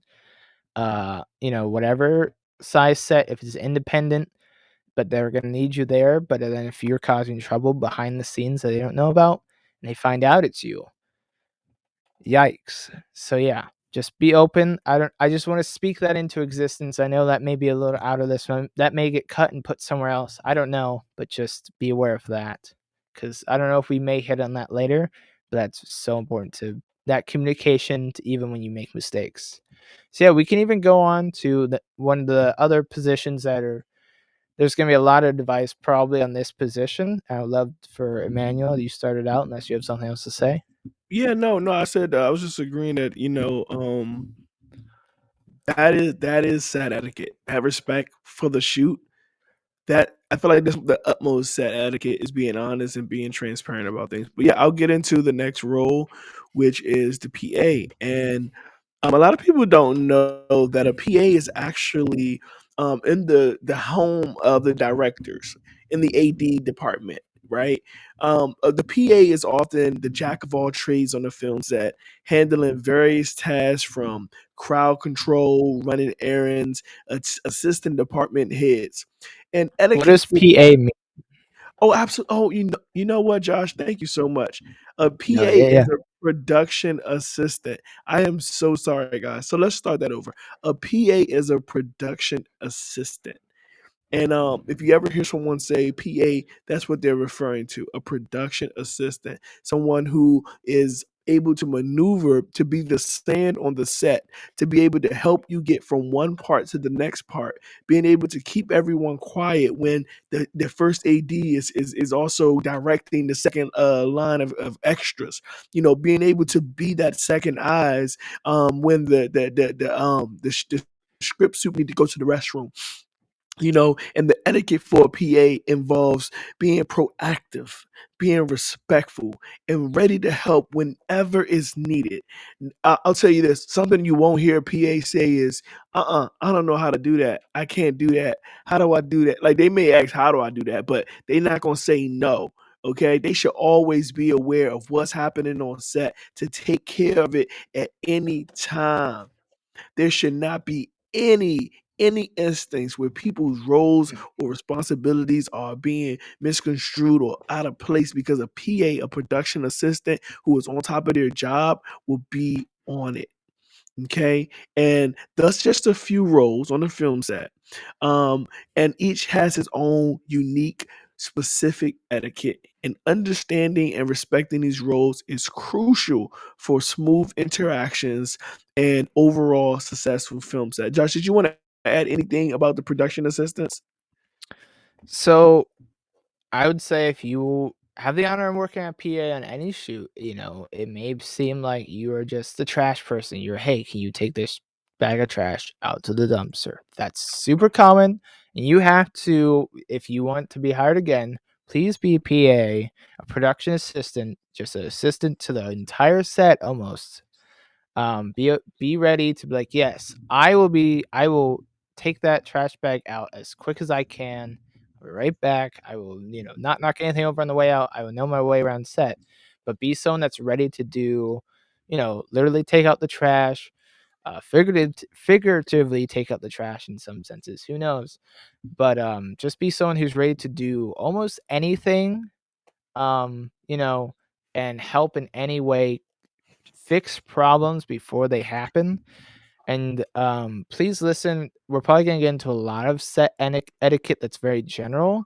That's probably going to directly apply to you because although you may love films, you may love filmmaking, you may love the art and everything, as a PA, you kind of are the most distant from that creative process. It is your job rather to ensure that the creative process can happen. And that's really to any assistant. Your job may not be, yeah, let's make it purple. Let's do this. Let's have them act this way. Your job is going to be like more, can we please move aside so the director can come in, everything, make sure people are where they need to be so that creative things can happen. If you're an assistant to anything, your job is to make sure that whoever you're assisting can be creative. If you're a PA, you're a production assistant, you're there to make sure that the production can happen. That there can be good footage shot, there can be a great movie made, and there wasn't problems. The set didn't burn down, everyone was fed, everything went well, the actors were where they need to be. So assistants, if your title has assistant in the name, you need to be able to step back from, yeah, I need to be creative. I'm going to help make this film creatively. You're going to help make it possible for people to be creative on this film. Never. That doesn't mean if you are stuck as an assistant, you will never be able to be creative on a film set. You may have great ideas. You may want to tell them, and depending on what type of set you're on, know if that's okay. If you're on a very open set, you have a great idea. This is no one's gonna know where the great ideas come from. So be open if you can, but also be respectful to the fact that sometimes you have to be quiet. You may think whatever the director just did, whatever the shot was, whatever the camera looked like was terrible. You would not do that. I don't want to watch that. You may think it's terrible. And to be honest, you might work on sets, you might work on films that you have no creative input and they turn out terrible. But at least you were there, you got to put something on your resume. And when you're an assistant on anything, it's mainly just putting things on your resume to move forward to where you can be creative because I'm sure we all are creative and we all want to be, that sort of influence on a film and have our mark on it. But as we go on with these next, I'm getting lost for words here. The next etiquettes, tips and everything. Just know if you have almost, I'm pretty sure you can correct me if I'm wrong, Emmanuel. If you have assistant in your name, your job is to assist on having everyone else be able to be creative on that set and you keeping that set going. You're there to make it Absolutely. possible. And Absolutely. that's See, really tough. it's Yeah, really, that's really really tough tough. to understand. I think we both understand. But yeah, you go ahead on that one. It's really tough because you have to know your value. You have to know what you bring to the table and how important your role is. There's so many stories about how PAs become directors, PAs become the next big producer because they're really in the game. They're really on the court. They're really um, making the plays, being able to be the bridge to ideas to technical. You know what I mean? And that's what it is. It's a very important role, and I'm glad that Josh really put emphasis on that because the PA must know everything essentially. And that's where I'm going to lead into my next section, and that's the general rules of film set etiquette. And if you guys are getting into the film business, this is good for you because if a PA is some of the first positions that you can start at. That's like one of the earlier roles that you get. I don't want to say easier, but if you want to get a head start, a PA, a production assistant, may be that first role for you. So I think this next section is going to be really good because we're going to discuss specific rules like don't touch what is not yours, respect quiet on set, arrive on time, and etc. So there are general rules for everyone that everyone should follow on a film set. For instance, one should not touch equipment that doesn't pertain to their department. Let go. Okay, let's go over some rules and understand why this is important. So, first, I mentioned the don't touch rule. So each department on a film set has specific equipment and they are all responsible for them. The camera department is responsible for those cameras. So if RA go missing, that department is in charge of that. If a lens go missing, if a focus puller goes missing, that department is responsible for that. This is a crucial rule for maintaining order and ensuring that there's nothing that's misplaced or used incorrectly. For instance, a grip should not handle a sound mixer's equipment, and a makeup artist shouldn't meddle with the lighting crew's tools. Doing this can disrupt the workflow and potentially cause damage or delays. Y'all remember we talked about delays? You see, respect, like, respect on a film set is number one. And when you just don't step over those lines, it allows everybody to stay in their mode. Some people take stuff personal. Would you say, Josh? Some people take it personal when you touch their stuff.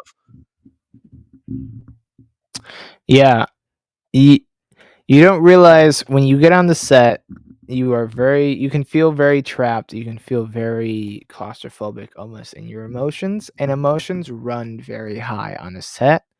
When you are doing something you're not supposed to, the people responsible for what you're trying to interact with, what you're trying to do, could be very upset. There could be a lot of things said. It's can get very heated. And I would even add on with don't touch other people's things as hopefully you get to the point where you're working on such big sets so you can work on union sets, which mean you're going to be very well taken care of. You're going to be very well paid. You're going to be fed. You're going to be treated very well if you can treat other people and other things very well, because that's where a chain of command and there's departments that have to work together, but you can't do makeup if you're a camera guy. You know, where there are specific legal rules in place to keep me, a lighting person, to touch the camera, to touch the art. And as you go down to independent, that may be really wishy washy. You may have to wear a lot of hats, which Emmanuel can tell you all about wearing a lot of hats. He'll probably get to that at some point when we go over, when you're on an independent shoot and how you should act. But you should know if you ever get to be part of the union, you need to really strictly know what you can do and what you can't do for what job you have on that set. Your job may change, so you have to know when that changes because you may get used to working directly with the camera, but no, today you have to work with the lights, but you go up the camera, you start fiddling. That's a fireable offense. That's really bad if you're on that set. You're not supposed to. They don't know that you have that background. They may think you're just someone who likes cameras. You went to go look at the camera and you're messing with stuff that they Right. already had set up. That's bad. So, yeah, when it gets to that Yeah. big, that is where it's super, super serious. Absolutely. And sometimes you do got to wear a lot of hats, but knowing which hats you're wearing, goes into that earlier set etiquette of, checking that call sheet, knowing who you are today, knowing if you're a GIF, a grip, or a gaffer, knowing the difference. Because sometimes you might be one or the other. You might play a lot of positions, but knowing which one that you're going into and taking the equipment that you need. But yeah, Josh, I agree 100%.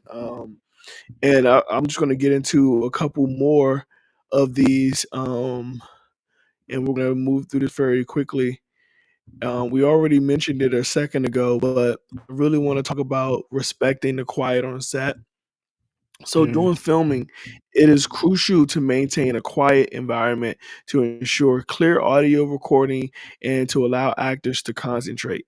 This rule is especially important when shooting intense or emotional charged scenes. For example, during a delicate emotional scene, unnecessary noise can break the actor's concentration, leading to retakes, and that can waste a lot of time.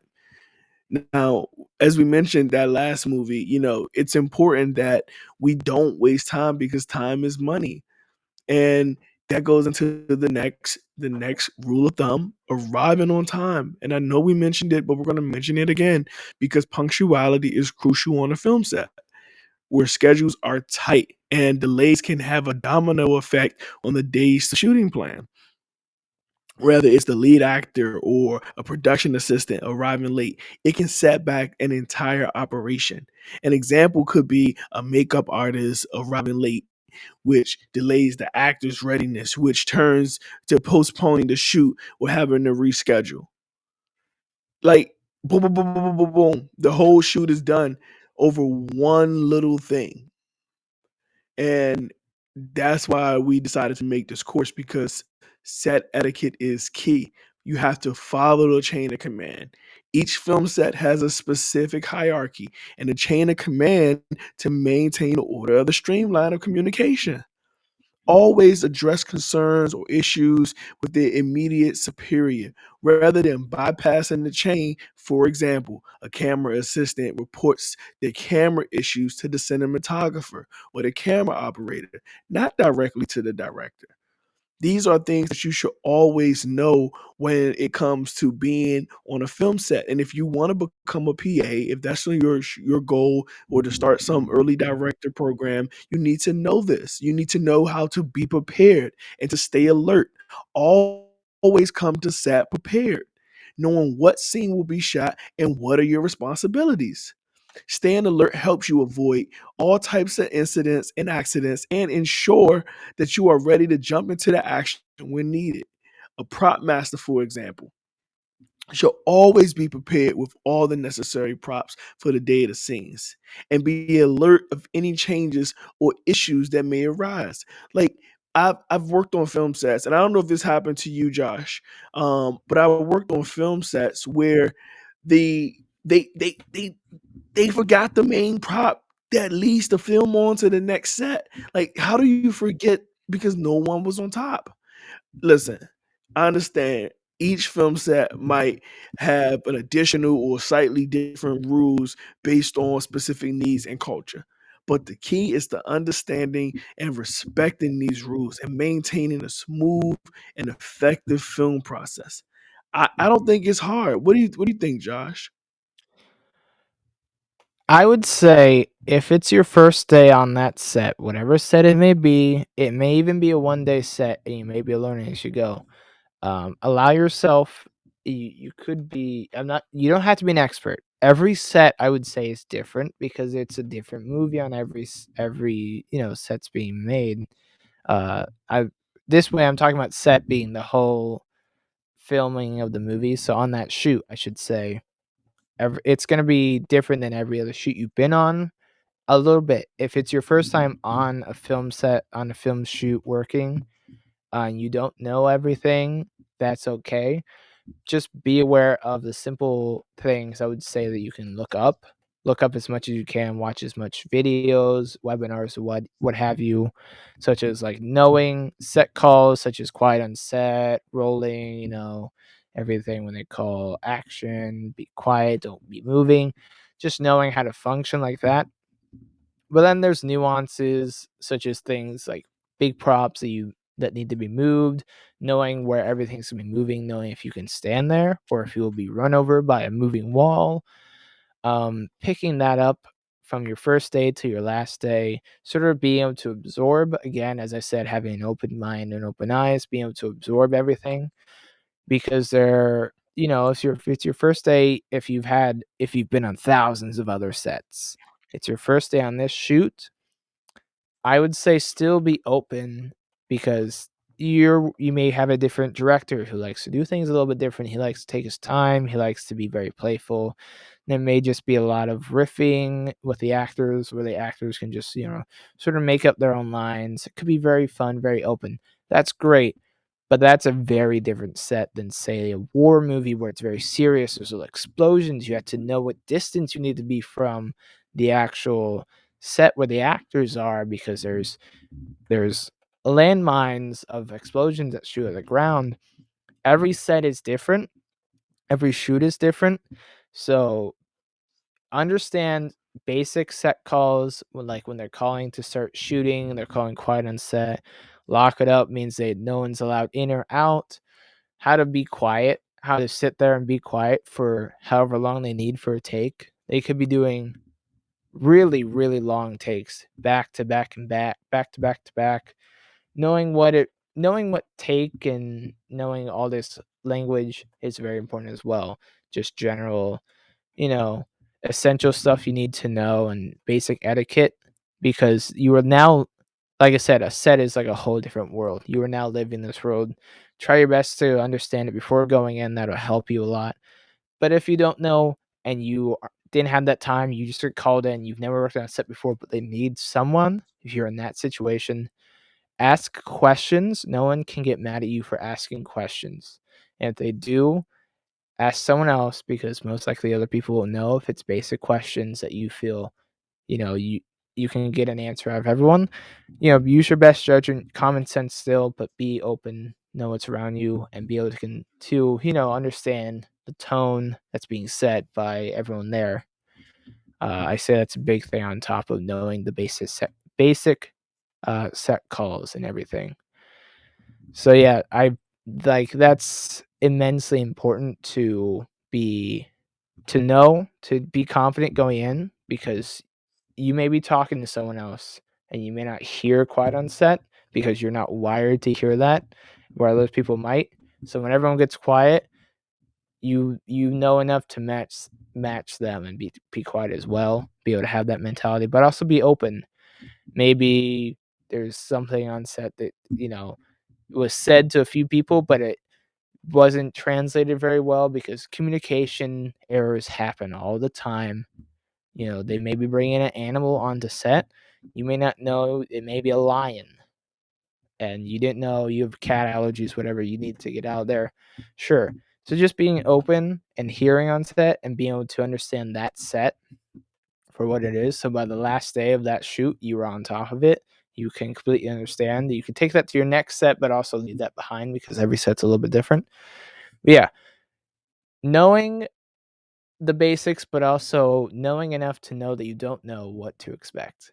It's a really twisted mindset, and I'm really trying to hark on it quite a lot, because if you don't know it, it just won't click. So we want to work with you. We want you to be successful. So we're gonna explain things. I know I explain things quite a lot, but because these were really hard lessons to learn if you don't know them. So I'm going to wrap it up there, but I can't express the importance of being able to understand what it means when someone says quiet, when someone says to lock it up, when they're going for picture, what it means when they're rehearsing, what it means for your job specifically, as much as you can, but also being open-minded and open-eyed to see what's around you and make good judgment and know maybe new lingo, new situations that's happened, because you every day on set is not the same. So you just have to be able to understand what's happening. I agree 100%. And the more you know, the more you'll glow. And truthfully, don't get discouraged. Like, go and make those mistakes so that you know why we're making such emphasis. We're trying to help you try to avoid them, but don't make a mistake and then don't try to show up on another film set. Like, don't kill anybody and try to show up, but like, definitely, like, keep trying. You know what I'm saying? Don't give up. Yeah. The last thing because we keep making emphasis that every set is different. We're going to talk about, etiquette in specific situations. See, all film sets are a little diverse, and there are so many different situations that may arise, like dealing with actors that requires a different approach than dealing with or crew members who may have disabilities or may just be different or anything. Or similarly, how about handing out equipment and negatively different types of set calls for specific etiquettes. Okay, let's read that one again. Film sets are diverse, and there are so many situations that can arise. You see, dealing with actors that require a different approach than dealing with crew members. You see, similarly, handling equipment and navigating different types of set calls for specific etiquettes. Let's dive into a couple of scenarios. A film set can be high pressure environment, particularly when running behind schedule, dealing with technical difficulties or shooting complex scenes. You see, in these situations, it's important to stay calm, to avoid blaming others, and to focus on finding solutions, as Josh was mentioning earlier. For instance, if a technical malfunction happens, instead of causing a commotion, promptly report it to the respective department head and let them handle the situation. Like Josh mentioned earlier, when he forgot that he left the lavalier on the talent, he made efforts immediately. Handling sensitive scenes. When filming sensitive scenes, such as those involving nudity or extreme emotions or violence, the set atmosphere should be respectful and supportive as possible. You see, crew members should refrain from unnecessary comments or jokes, maintaining really good professional behavior and provide actors with a space that they need to perform. You see, only necessary personnel should be on set during such scenes, meaning you should know when to step off. Like quite like just to be straightforward, you should know when to say, "Oh, let me not be here." This is if you know that you're a goofy person who's gonna laugh and be giggly, and you know yourself. Know when you're like, okay, this is a serious scene. I need to be away. Okay. Um, there is, like I mentioned earlier, so many things that can go wrong, like challenging film conditions. Rather you're and I don't know if this has happened to you, Josh, but this has happened to me when I was shooting Good Grief. We was in like a really cramped, small apartment, and matter of fact, kinda like when we did Nighty Night, right? And Yeah. there was like it was dark, it got cold, the fire, we had all types of different things that can go wrong, and we had to be patient, we had to be cooperative, we had to be Mhm. flexible. You got the Bella and them designing the doll in the room, putting the last touches while we also trying to get the fire pit going and move the tents around. We had to really respect the space and the needs of others. We had Crafty right right in the middle of the set. You know what I'm saying? So we had to keep our equipment and personal items out on the porch so that it can make space for us to have things in the room. And everybody was available. My oldest son, he'll be 12 this month. He was there. He was very supportive, helping around as much as he can, you know, and it was just knowing that things can go wrong, as we mentioned before, and just being a solution-based filmmaker. For example, if you're shooting in a public place, be courteous of the bystanders and the local residents, keeping your noise and disruption to a minimum. When it comes to dealing with conflicts and disagreements, like handle these situations professionally and respectfully, avoiding public confrontations. If this problem occurs, bring it up with your immediate supervisor or the appropriate party privately. And last but not least, respecting wrap time. When the day ends, Promptly clean up the space and equipment. Come on, y'all, we grown. Ensuring that there's nothing left behind. You don't wanna get all the way home and realize you forgot your camera because you didn't do a dummy check. You didn't walk around and make sure all your stuff was there. If you need to discuss something, don't hold up the rest of the crew. Respect the time and address it later if possible. Listen, guys, remember, set etiquette isn't about just adhering to rules. It's about creating a supportive environment that gets stuff done. And that's all I'm trying to say. Respecting each other and making sure that we have team support. What were you saying, Josh? Yeah, I mean, there's a lot of stuff to unpack there, and we definitely will be taking questions later on. And would love to follow up on a lot of things because there's so many specific situations. There are infinite situations that you have to kind of be very, focused in on how you should act in any Mhm. different way. Like I said, every like we keep saying, every set is different. You have to realize what they're okay with, what they're not, what the mannerism is, if it's super professional, if it's kind of laid back, and just knowing your place is. I mean, when saying knowing your place, it sounds really bad, but we're not here for you. We're not here for me as even the director. We're not here for the actors. We're all here voluntarily on a smaller film, or even we may get paid, but we were picked to be here because we're trusted. We're all here to make a product, and we need to be professional in that way, but we're also here to make art.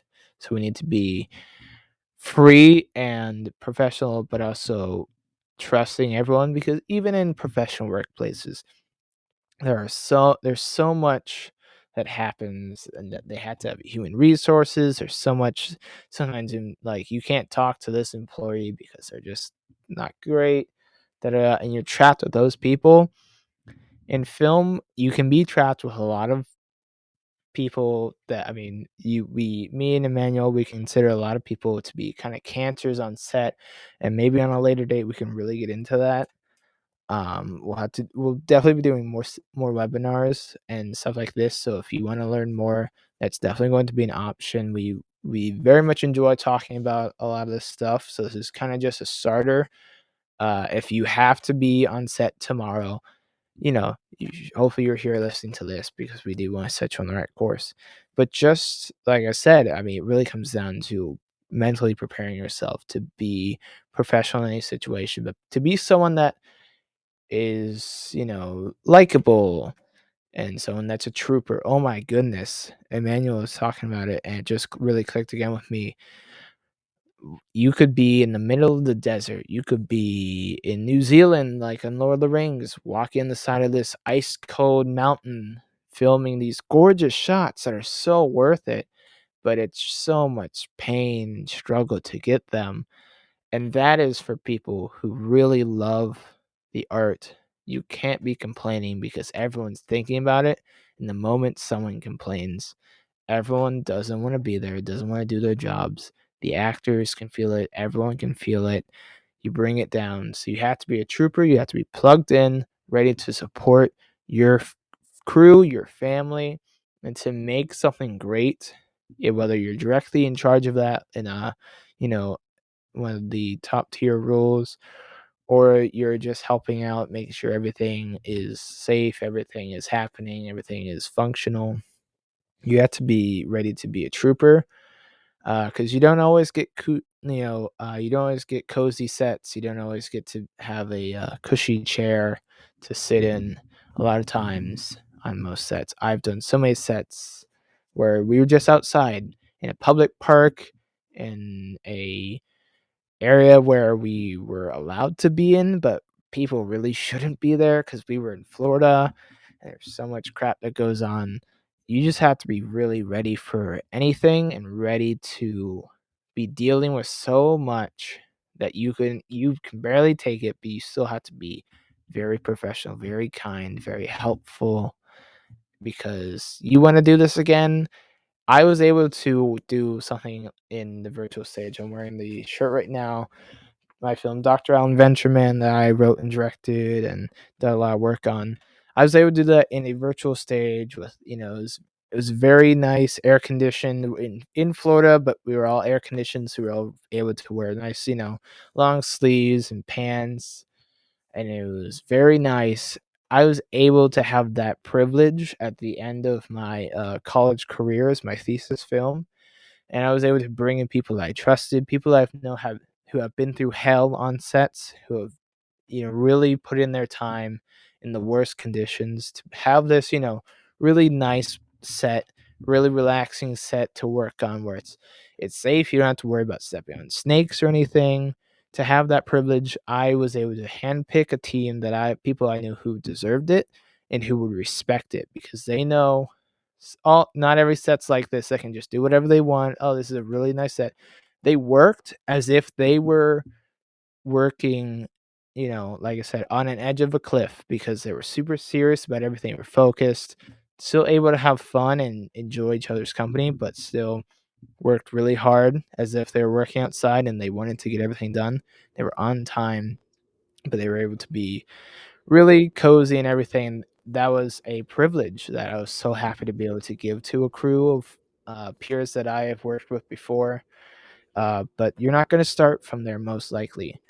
If you're being able to be hired onto a PA job with not a lot of experience, it may not be the most pleasant. But if you can be a pleasant person in that not very pleasant place, that is bounds ahead of so many people who may have been working as a PA on so many sets and maybe, Yes.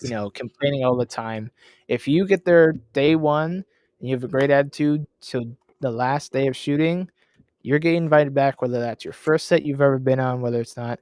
I can't guarantee. I'm not saying like absolutely without hesitation will be invited back. If you're able to be invited back, you will be invited back, because that's people we want to be on our sets.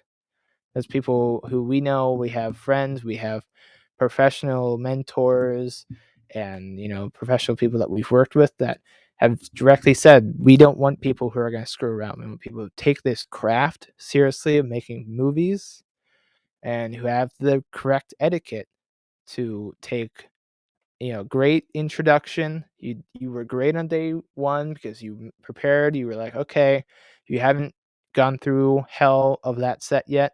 You were able to have a great introduction, and you were able to maintain that to last day because you were professional and you had great etiquette. That's really what this whole thing is all about. So, just wanted to hit that really hard. But yeah, that's all I had to say, and that was a lot, but No, that's no, but why it's I did it. important, Yeah. and I appreciate you sharing that because a lot of people don't. They'll write you off. As soon as you get Mhm. on set, they'll write you off. They're not going to pull you aside and say, "Hey, kid, won't you try it like this?" Because you're a hazard. You're going to cost money to the set. So that's why me and Josh wanted to make this course, because we wanted you to understand that film set etiquette isn't a one size fit all solution. It can change based off the genre of the film and the culture of the people involved. Cultural sensitivity on international and diverse sets are essential. So you have to be ready so that you don't get labeled as someone who's not ready. And we Mhm. just thought it was so important because as we go into our next transition into the third and fourth quarter of 2023, we're going to be looking for actors. We're going to be looking for crew members. And we want to make sure that you guys go through this course, go through this webinar, and know the basics of film set etiquette. For instance, Yeah. while basic film set etiquette applies across genre, right? The atmosphere of a specific requirement can vary. On a horror film set, the atmosphere may be way more intense, requiring quiet and concentration to create suspenseful scenes. You see, actors might need more space to get into their character. So, limiting unnecessary interactions can be crucial. But on the other hand, now Josh, because you write a lot of good comedies. On a comedy film set, you might foster a lighter atmosphere. You know, you might find that laughter is more acceptable because it helps the talent stay in character a little bit more. They might feel a little motivated. But however, it's important to know when to be quiet and when not to be, such as during the take, to avoid ruining the sound recording. Mhm. And you may feel like we're saying be quiet when you need to be quiet a lot. You're like, no, duh. But like, you don't realize how difficult it is for some people who are like, I'm so ready to be on a film set, and they just talk and talk and talk. If you're a talkative person, that's fine. You can probably tell by now I can be very talkative. I can go on and on about things I'm passionate about. Like I'm passionate about making sure you understand all this because we want you to be someone we want to hire, we want to work with. I can't wait to work with all of you after this course. But, it's just we're gonna hit on a lot of things like being quiet and having open mind because there's people who just can't that we have directly worked with and had to hire again because there are no better options. And it going into a new production, hiring someone you knew was a problem in the last production is for me one of the worst feelings. I imagine for you as well, Emmanuel. Yeah, of course. You know what? While you were talking, you had me laughing inside because, like, I'm not perfect, right? And I gotta Mhm. point this out because I even found if you got a chitter chatter person, someone who just don't know when they can bait you in. That's another thing. Knowing when to tell your friend, hey man, they said quiet on set. I know you don't want to lose that friend, but if they talking to you, that's just as bad as you talking because it's a quiet on set. So I caught myself a producer on my own independent film. I'm not gonna say no names, Josh. I think hold on, I'm not talking to Siri. I'm not gonna say no names. But a female just started chit chatting in my ear while I'm trying to produce a movie. And it's like she was telling me something, and it was so weird because you get baited in the conversation to where you kind of want to listen and you are listening. But then you like, man, like, but you're not even thinking. You kind of get. So my point is, it happens to all of us. I'm not better than nobody. I had to learn the hard way, but I learned the hard way because I realized how important it was when it was my turn. And let's just talk about that because you may not have big aspirations on a film set, but if you do, it's gonna be your turn. It's gonna be your debut, your opportunity to do something big, and you're gonna need a quiet on set. And that's all I'm gonna say. I'm Yeah. gonna leave it right there. You're it's gonna be your turn. Yeah. There's a lot of things we do have to kind of like leave how it is because there's a lot of very personal things in this that we want more people that we can work with. So definitely we want to do more. So please check more for more webinars and more stuff on etiquette and whatnot. We want to be very specific when open with everyone, especially if they're directly from our community and whatnot. But yeah, I have to agree. It really it comes down because even us, we're not perfect. There's a lot of checking yourself no matter what, no matter how many sets you've been on. There's a lot of checking yourself, and that's a really tough thing as well. There's a lot of really tough lessons to learn, and like telling your friend, "Hey, shh, be quiet. We're supposed to be quiet in a quiet way yourself." Because you don't want to be the person screaming again at someone to be quiet when they weren't really being heard. They could have been quiet, but they weren't really being heard. And you were screaming at them. That's has happened to me on a set where people had to get cut because someone was trying to make sure their friend was being quiet. So figure out how to do that. That's a little bit of advice right there. It's like when you're in I used to teach kindergarten and pre-K, and it's like you tell the kids to be quiet, and then they yell to the other kid, "Be quiet." but it's like, you're not helping either. So finding a way to silence your friend or remind them that, like, one of my things is this. Try to gain down one more time. Yeah, Is it's that just better? like I think you get really close to it. I know I could probably also turn my gain down a bit. But it's just like that popping starts once you get really into it. Well, I appreciate you stopping me on the popping. Is that better? It's still going. It feels like once you start talking, it like freeze it. I don't know. It's one of those things. I would just Let unplug me it, plug it hold on, back in. let me put my yeah, let me unplug it and plug it back in because I'm using my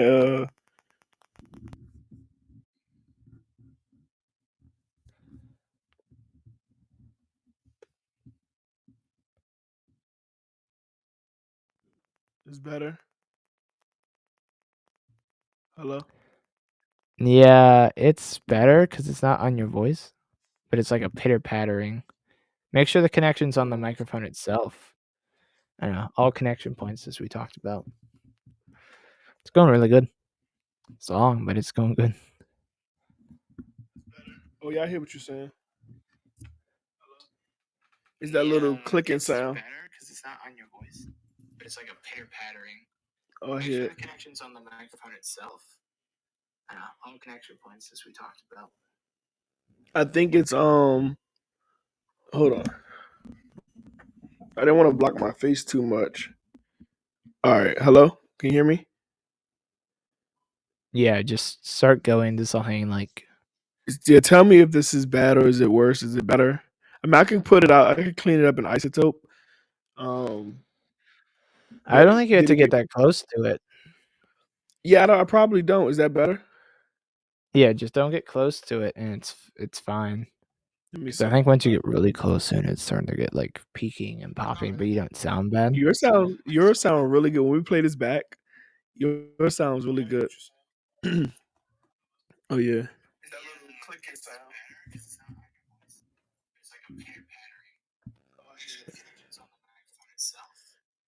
All right. So I'm good right now. Yeah, you're good as long as you don't get too close to it. So All I right, I don't know. got you. Do you want to move your screen back just a little bit so you give that distance? Well, my You know mic what I'm is saying? not even. This is the mic right here. No. Yeah. I see it. The screen you have in front of your microphone. Oh, move the screen off the mic. Yeah, just move it a bit, a gap. Yeah, that'll help with distancing. That's a little bit better. Yeah, that should help maintain it. All right, cool. Cool. So I don't know if anybody's actually in here. Or is that me? But I think we should. Should we just pick up on cultural sensitivity? Um, yeah, if you have a talking point on that, I guess like yeah, Oh yeah, go ahead. I got a whole script, bro. Listen. Yeah, I don't know if you want to cut some stuff down. We are talking quite a lot about a lot of Well, things, so what I I'm don't gonna know. do is no. What I'm gonna do is so funny thing is, and I know it's a 2 hour video at this point, and it's like, yeah, right. I'm not doing this. Um, it's I want to Nah, it'll cut be it up like into 2 second courses. ones. I want to make it into a course, like, and if you do it in sections, we can have the different sections, and we can do revenue split. I'll show you how to do that in Yeah, Thinkific, and we could just do yeah, 50/50.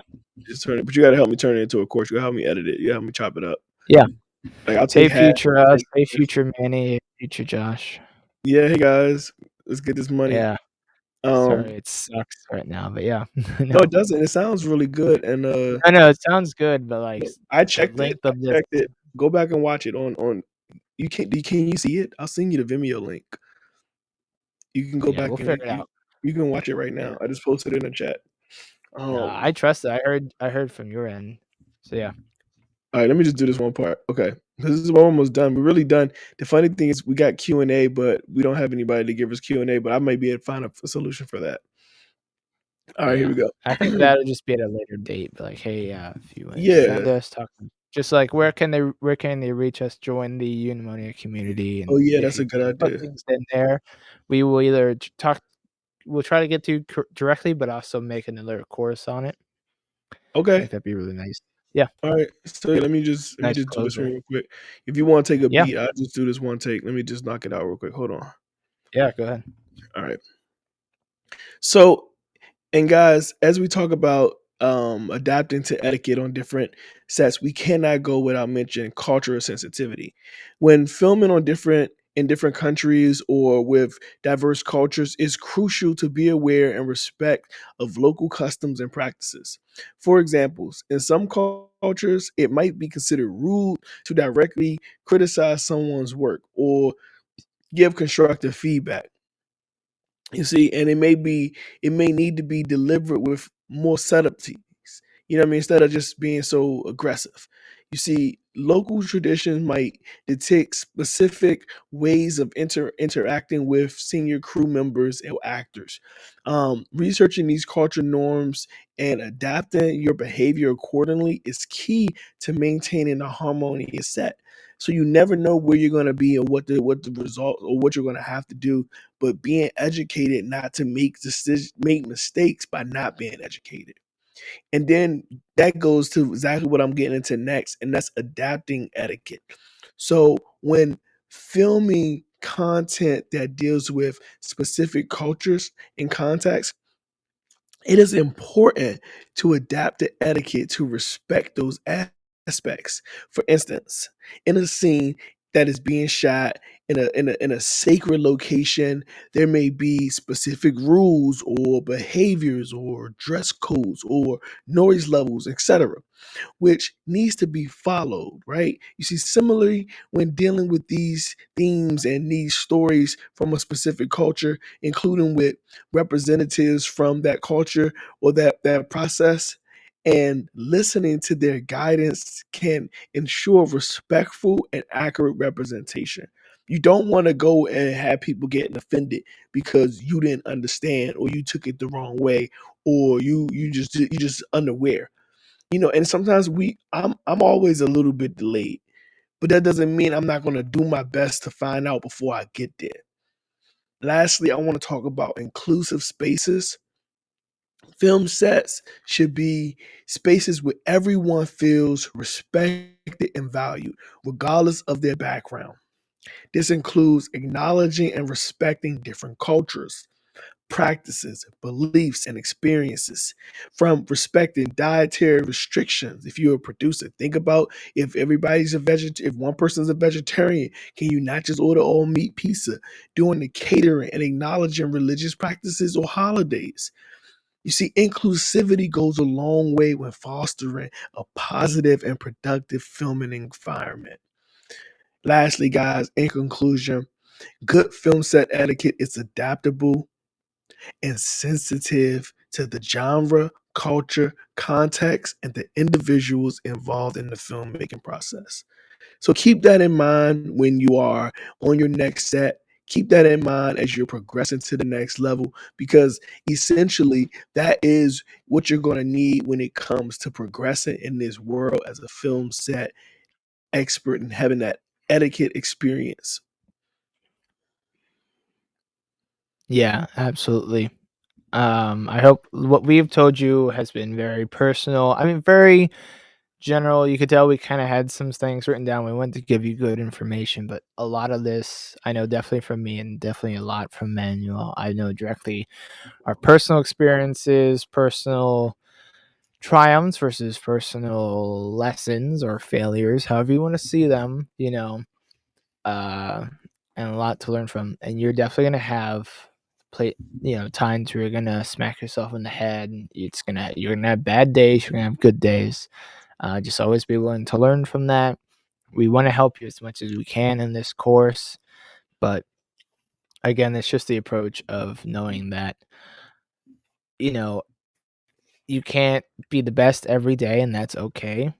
But just be able to have this information in your head that we've told you, be able to run on autopilot with a lot of these niceties, a lot of this etiquette, be able to just automatically have that click on, and it'll save you a lot of embarrassment, a lot of near firing situations, a lot of just butting heads.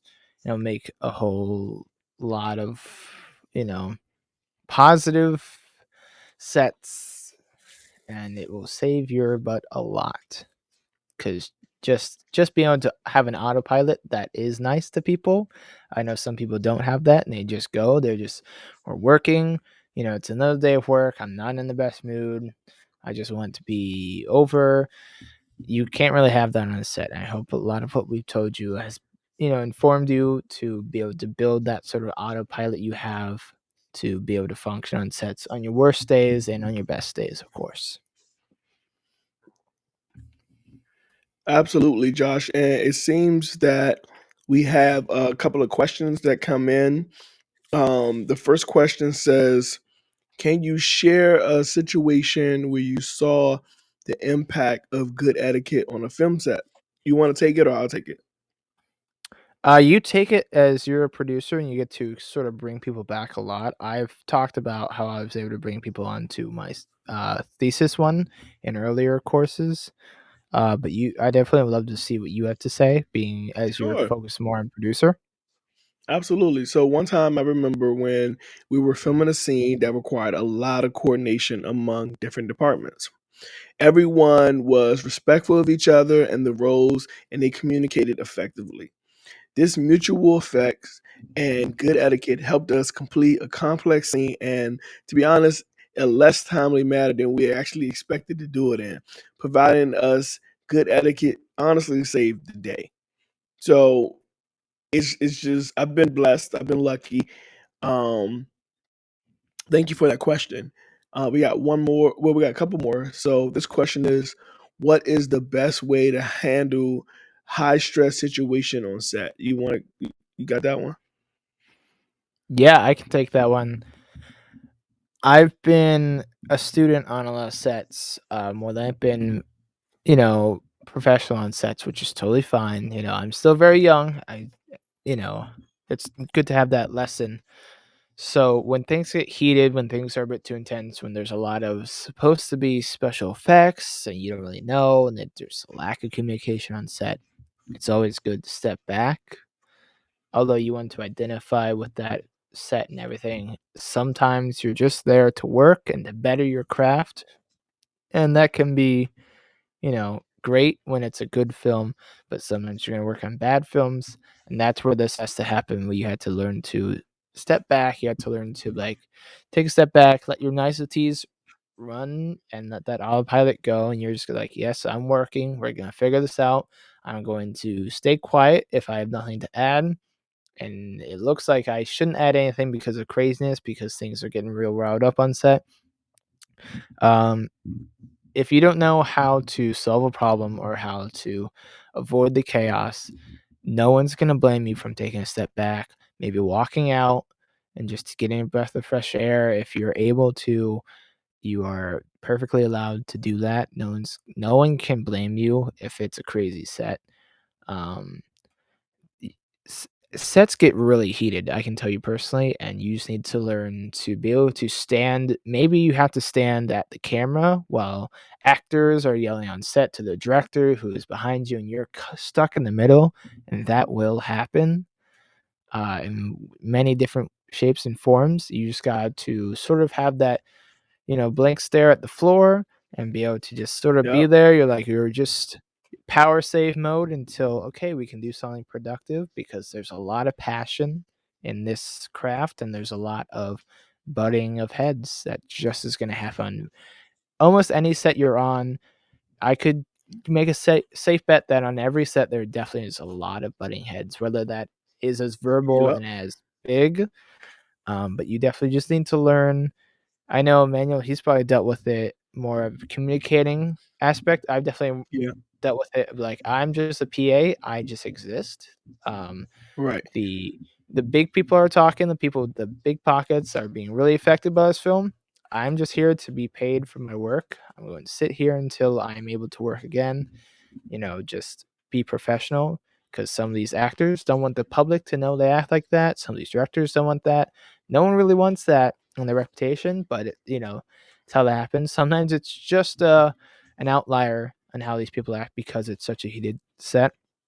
You just got to be okay with, like, focusing on nothing, focusing on the floor. You're just there. When you're able to work, you put everything that just happened behind you. We got to work. Be able to do that is crucial on tough sets. So you really that Absolutely. autopilot's great, but also the, you know, power saving mode when like the world around you is just going crazy and you're like, I have nothing to do with this. I need to sit here until I can do something and stay out of the way. Right. So And, yeah. and the key is to stay calm, like you mentioned, and focus Mhm. on problem solving rather than panicking and blaming others. Clearly communicate and issue the right person and work together towards a solution. We can't say it enough. Remember that every problem is a learning opportunity, guys. So take note on what went wrong and how you can avoid it in the future. I think it Can gets you no start simpler from than that. every problem is because you cut out there a little bit. Okay. Um, what did I say? And as we said before, every problem is a learning situation, I believe you said. I was freestyling that. No, you're fine. You were like, and as we said, every problem is a, and it just went, Okay, okay, okay. I think I remember. yeah. Remember, every problem is a learning opportunity. So take note on what went wrong and how you can avoid it in the future. We got a couple more questions. Yep. How do how does one adapt to their behavior when working with sets in different cultures? I'll say I'll take that one if it's okay. The first Yeah, step you've had is more experience than I do.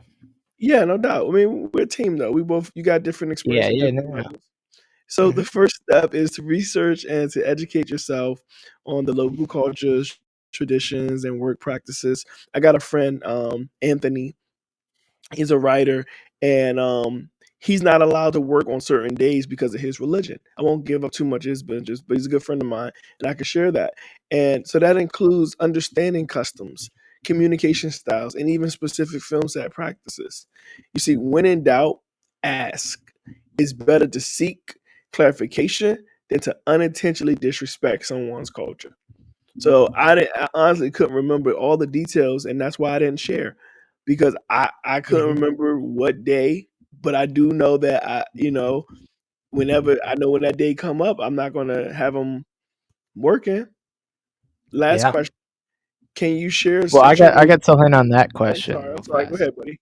Sorry about No, that. yeah, I would say with culture, nowadays, I mean, like culture is so cool, especially on a cool place like a film set.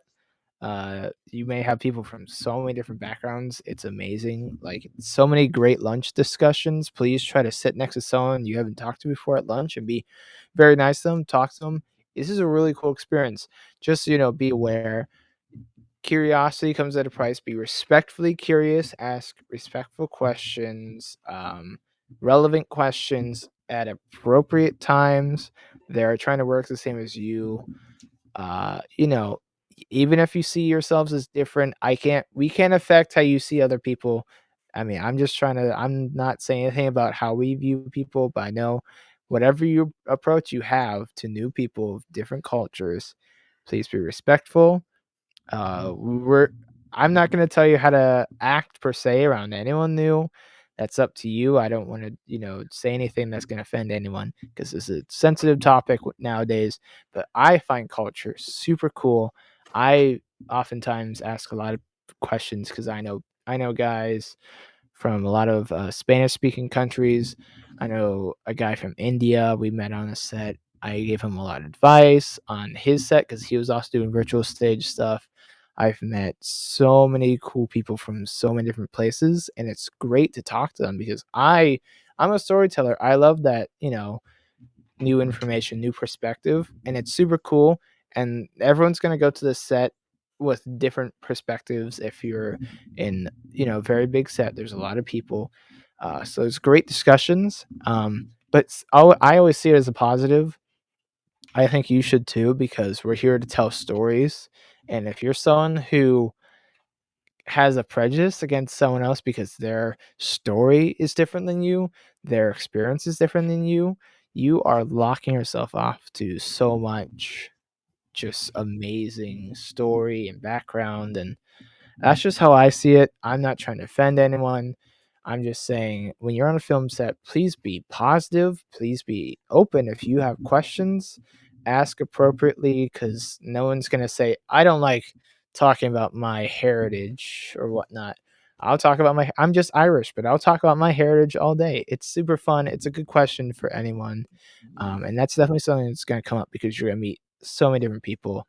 Granted, there's still that hierarchy. You have to understand that you can't just go up to actors or actresses and start talking to them per se a lot of times, but just be aware, but don't be afraid because culture is an amazing thing and something definitely something people should be educating themselves, asking questions about nowadays because there's so many backgrounds that only can help you to understand the world more. So I say just be open to it. Be aware of when it's appropriate and whatnot, and how to be polite about things. And if you don't know, maybe don't go asking questions alone. If you have a buddy there that you can trust, you don't know how people are going to react. But yeah, I say be positive about it and be curious as to your heart's consent, respectfully and appropriately. I like how you put that. Exactly. Well, and I think that's a good way to wrap up. You know, as we wrap up this session Mhm. today, I want to thank you all for your time and engagement.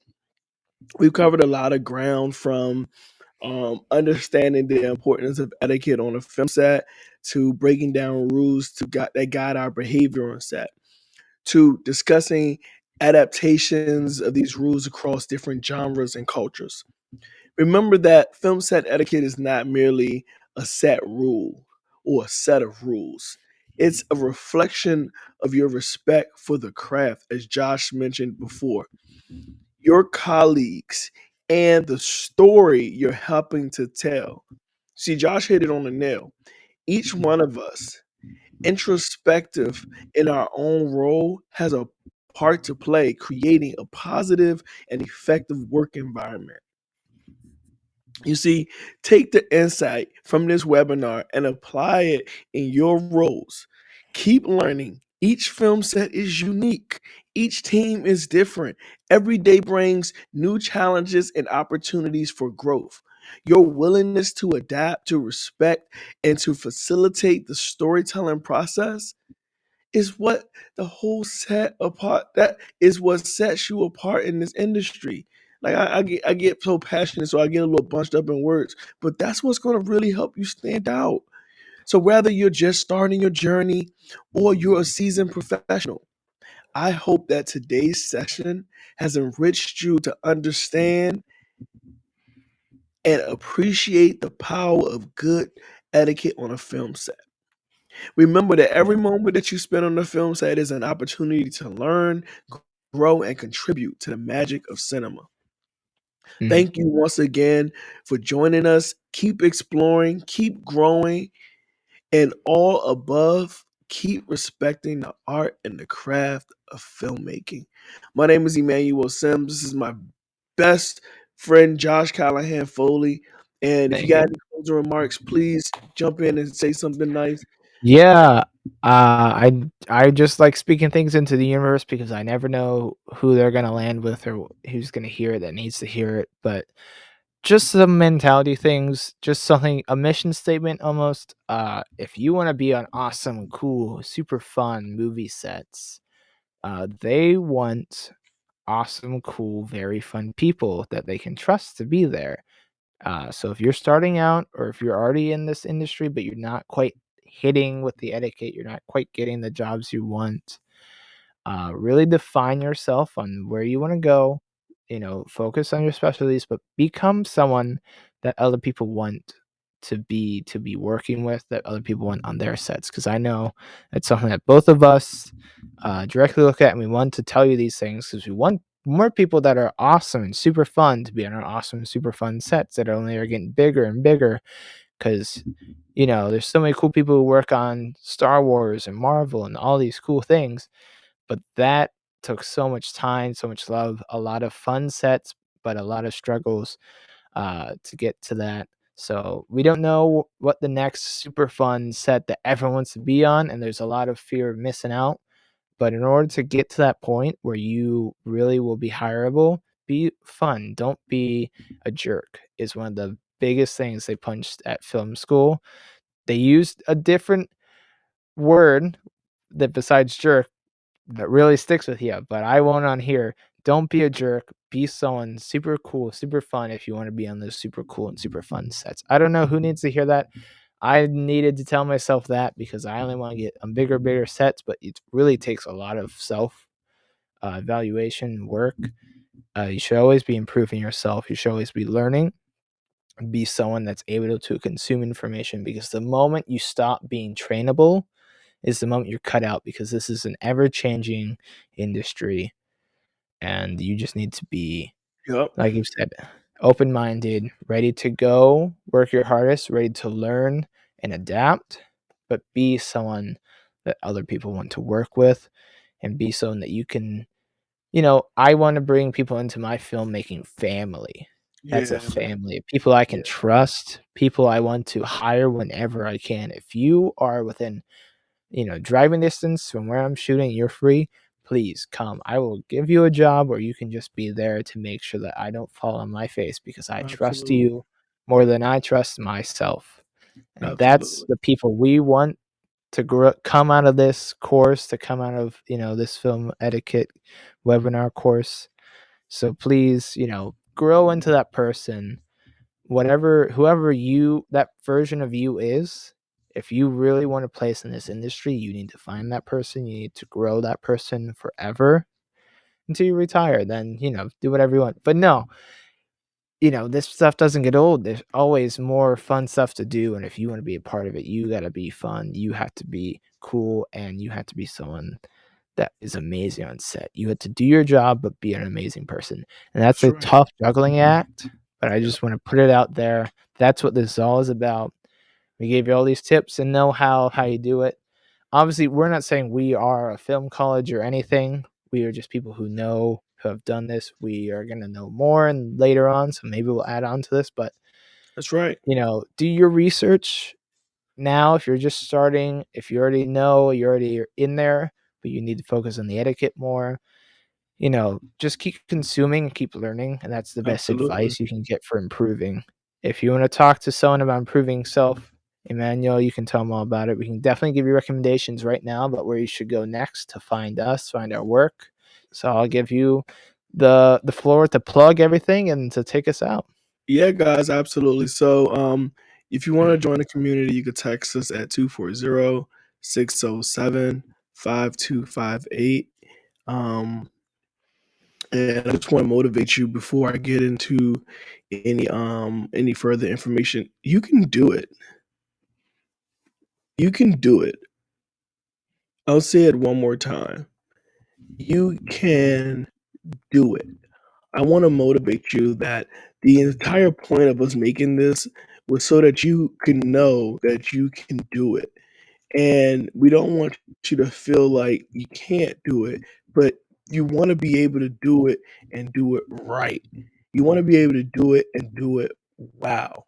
You know what I mean? So when I say get out there, fall on your face, get out there, make some mistakes, you understand what I'm saying? You really can do anything that you can put your mind to. And all you have to do is really do it. Um, text us, text us the word movies, and we're gonna be in touch with you. We're gonna send you a link, and we want to introduce you to our community. Mhm. Text us, guys. This is also going to be turned into a course. So if you're watching it as a course, thank you. I'll probably do a different outro, but uh, get the down if you want to. If you like this and you want the DLCs that's going to come with the course, send us a message. We're going to take care of you. But I don't want to Yeah. go any further because we have to edit this 2.5 hour video. We just hit the 2.5 hour mark. Thank you guys Yeah. so much for joining us. I'm Thank Emmanuel. you. This is Josh Callahan-Foley. And if no one told you they love you today, make it a great day or not. The choice is yours. Drippity, drippity.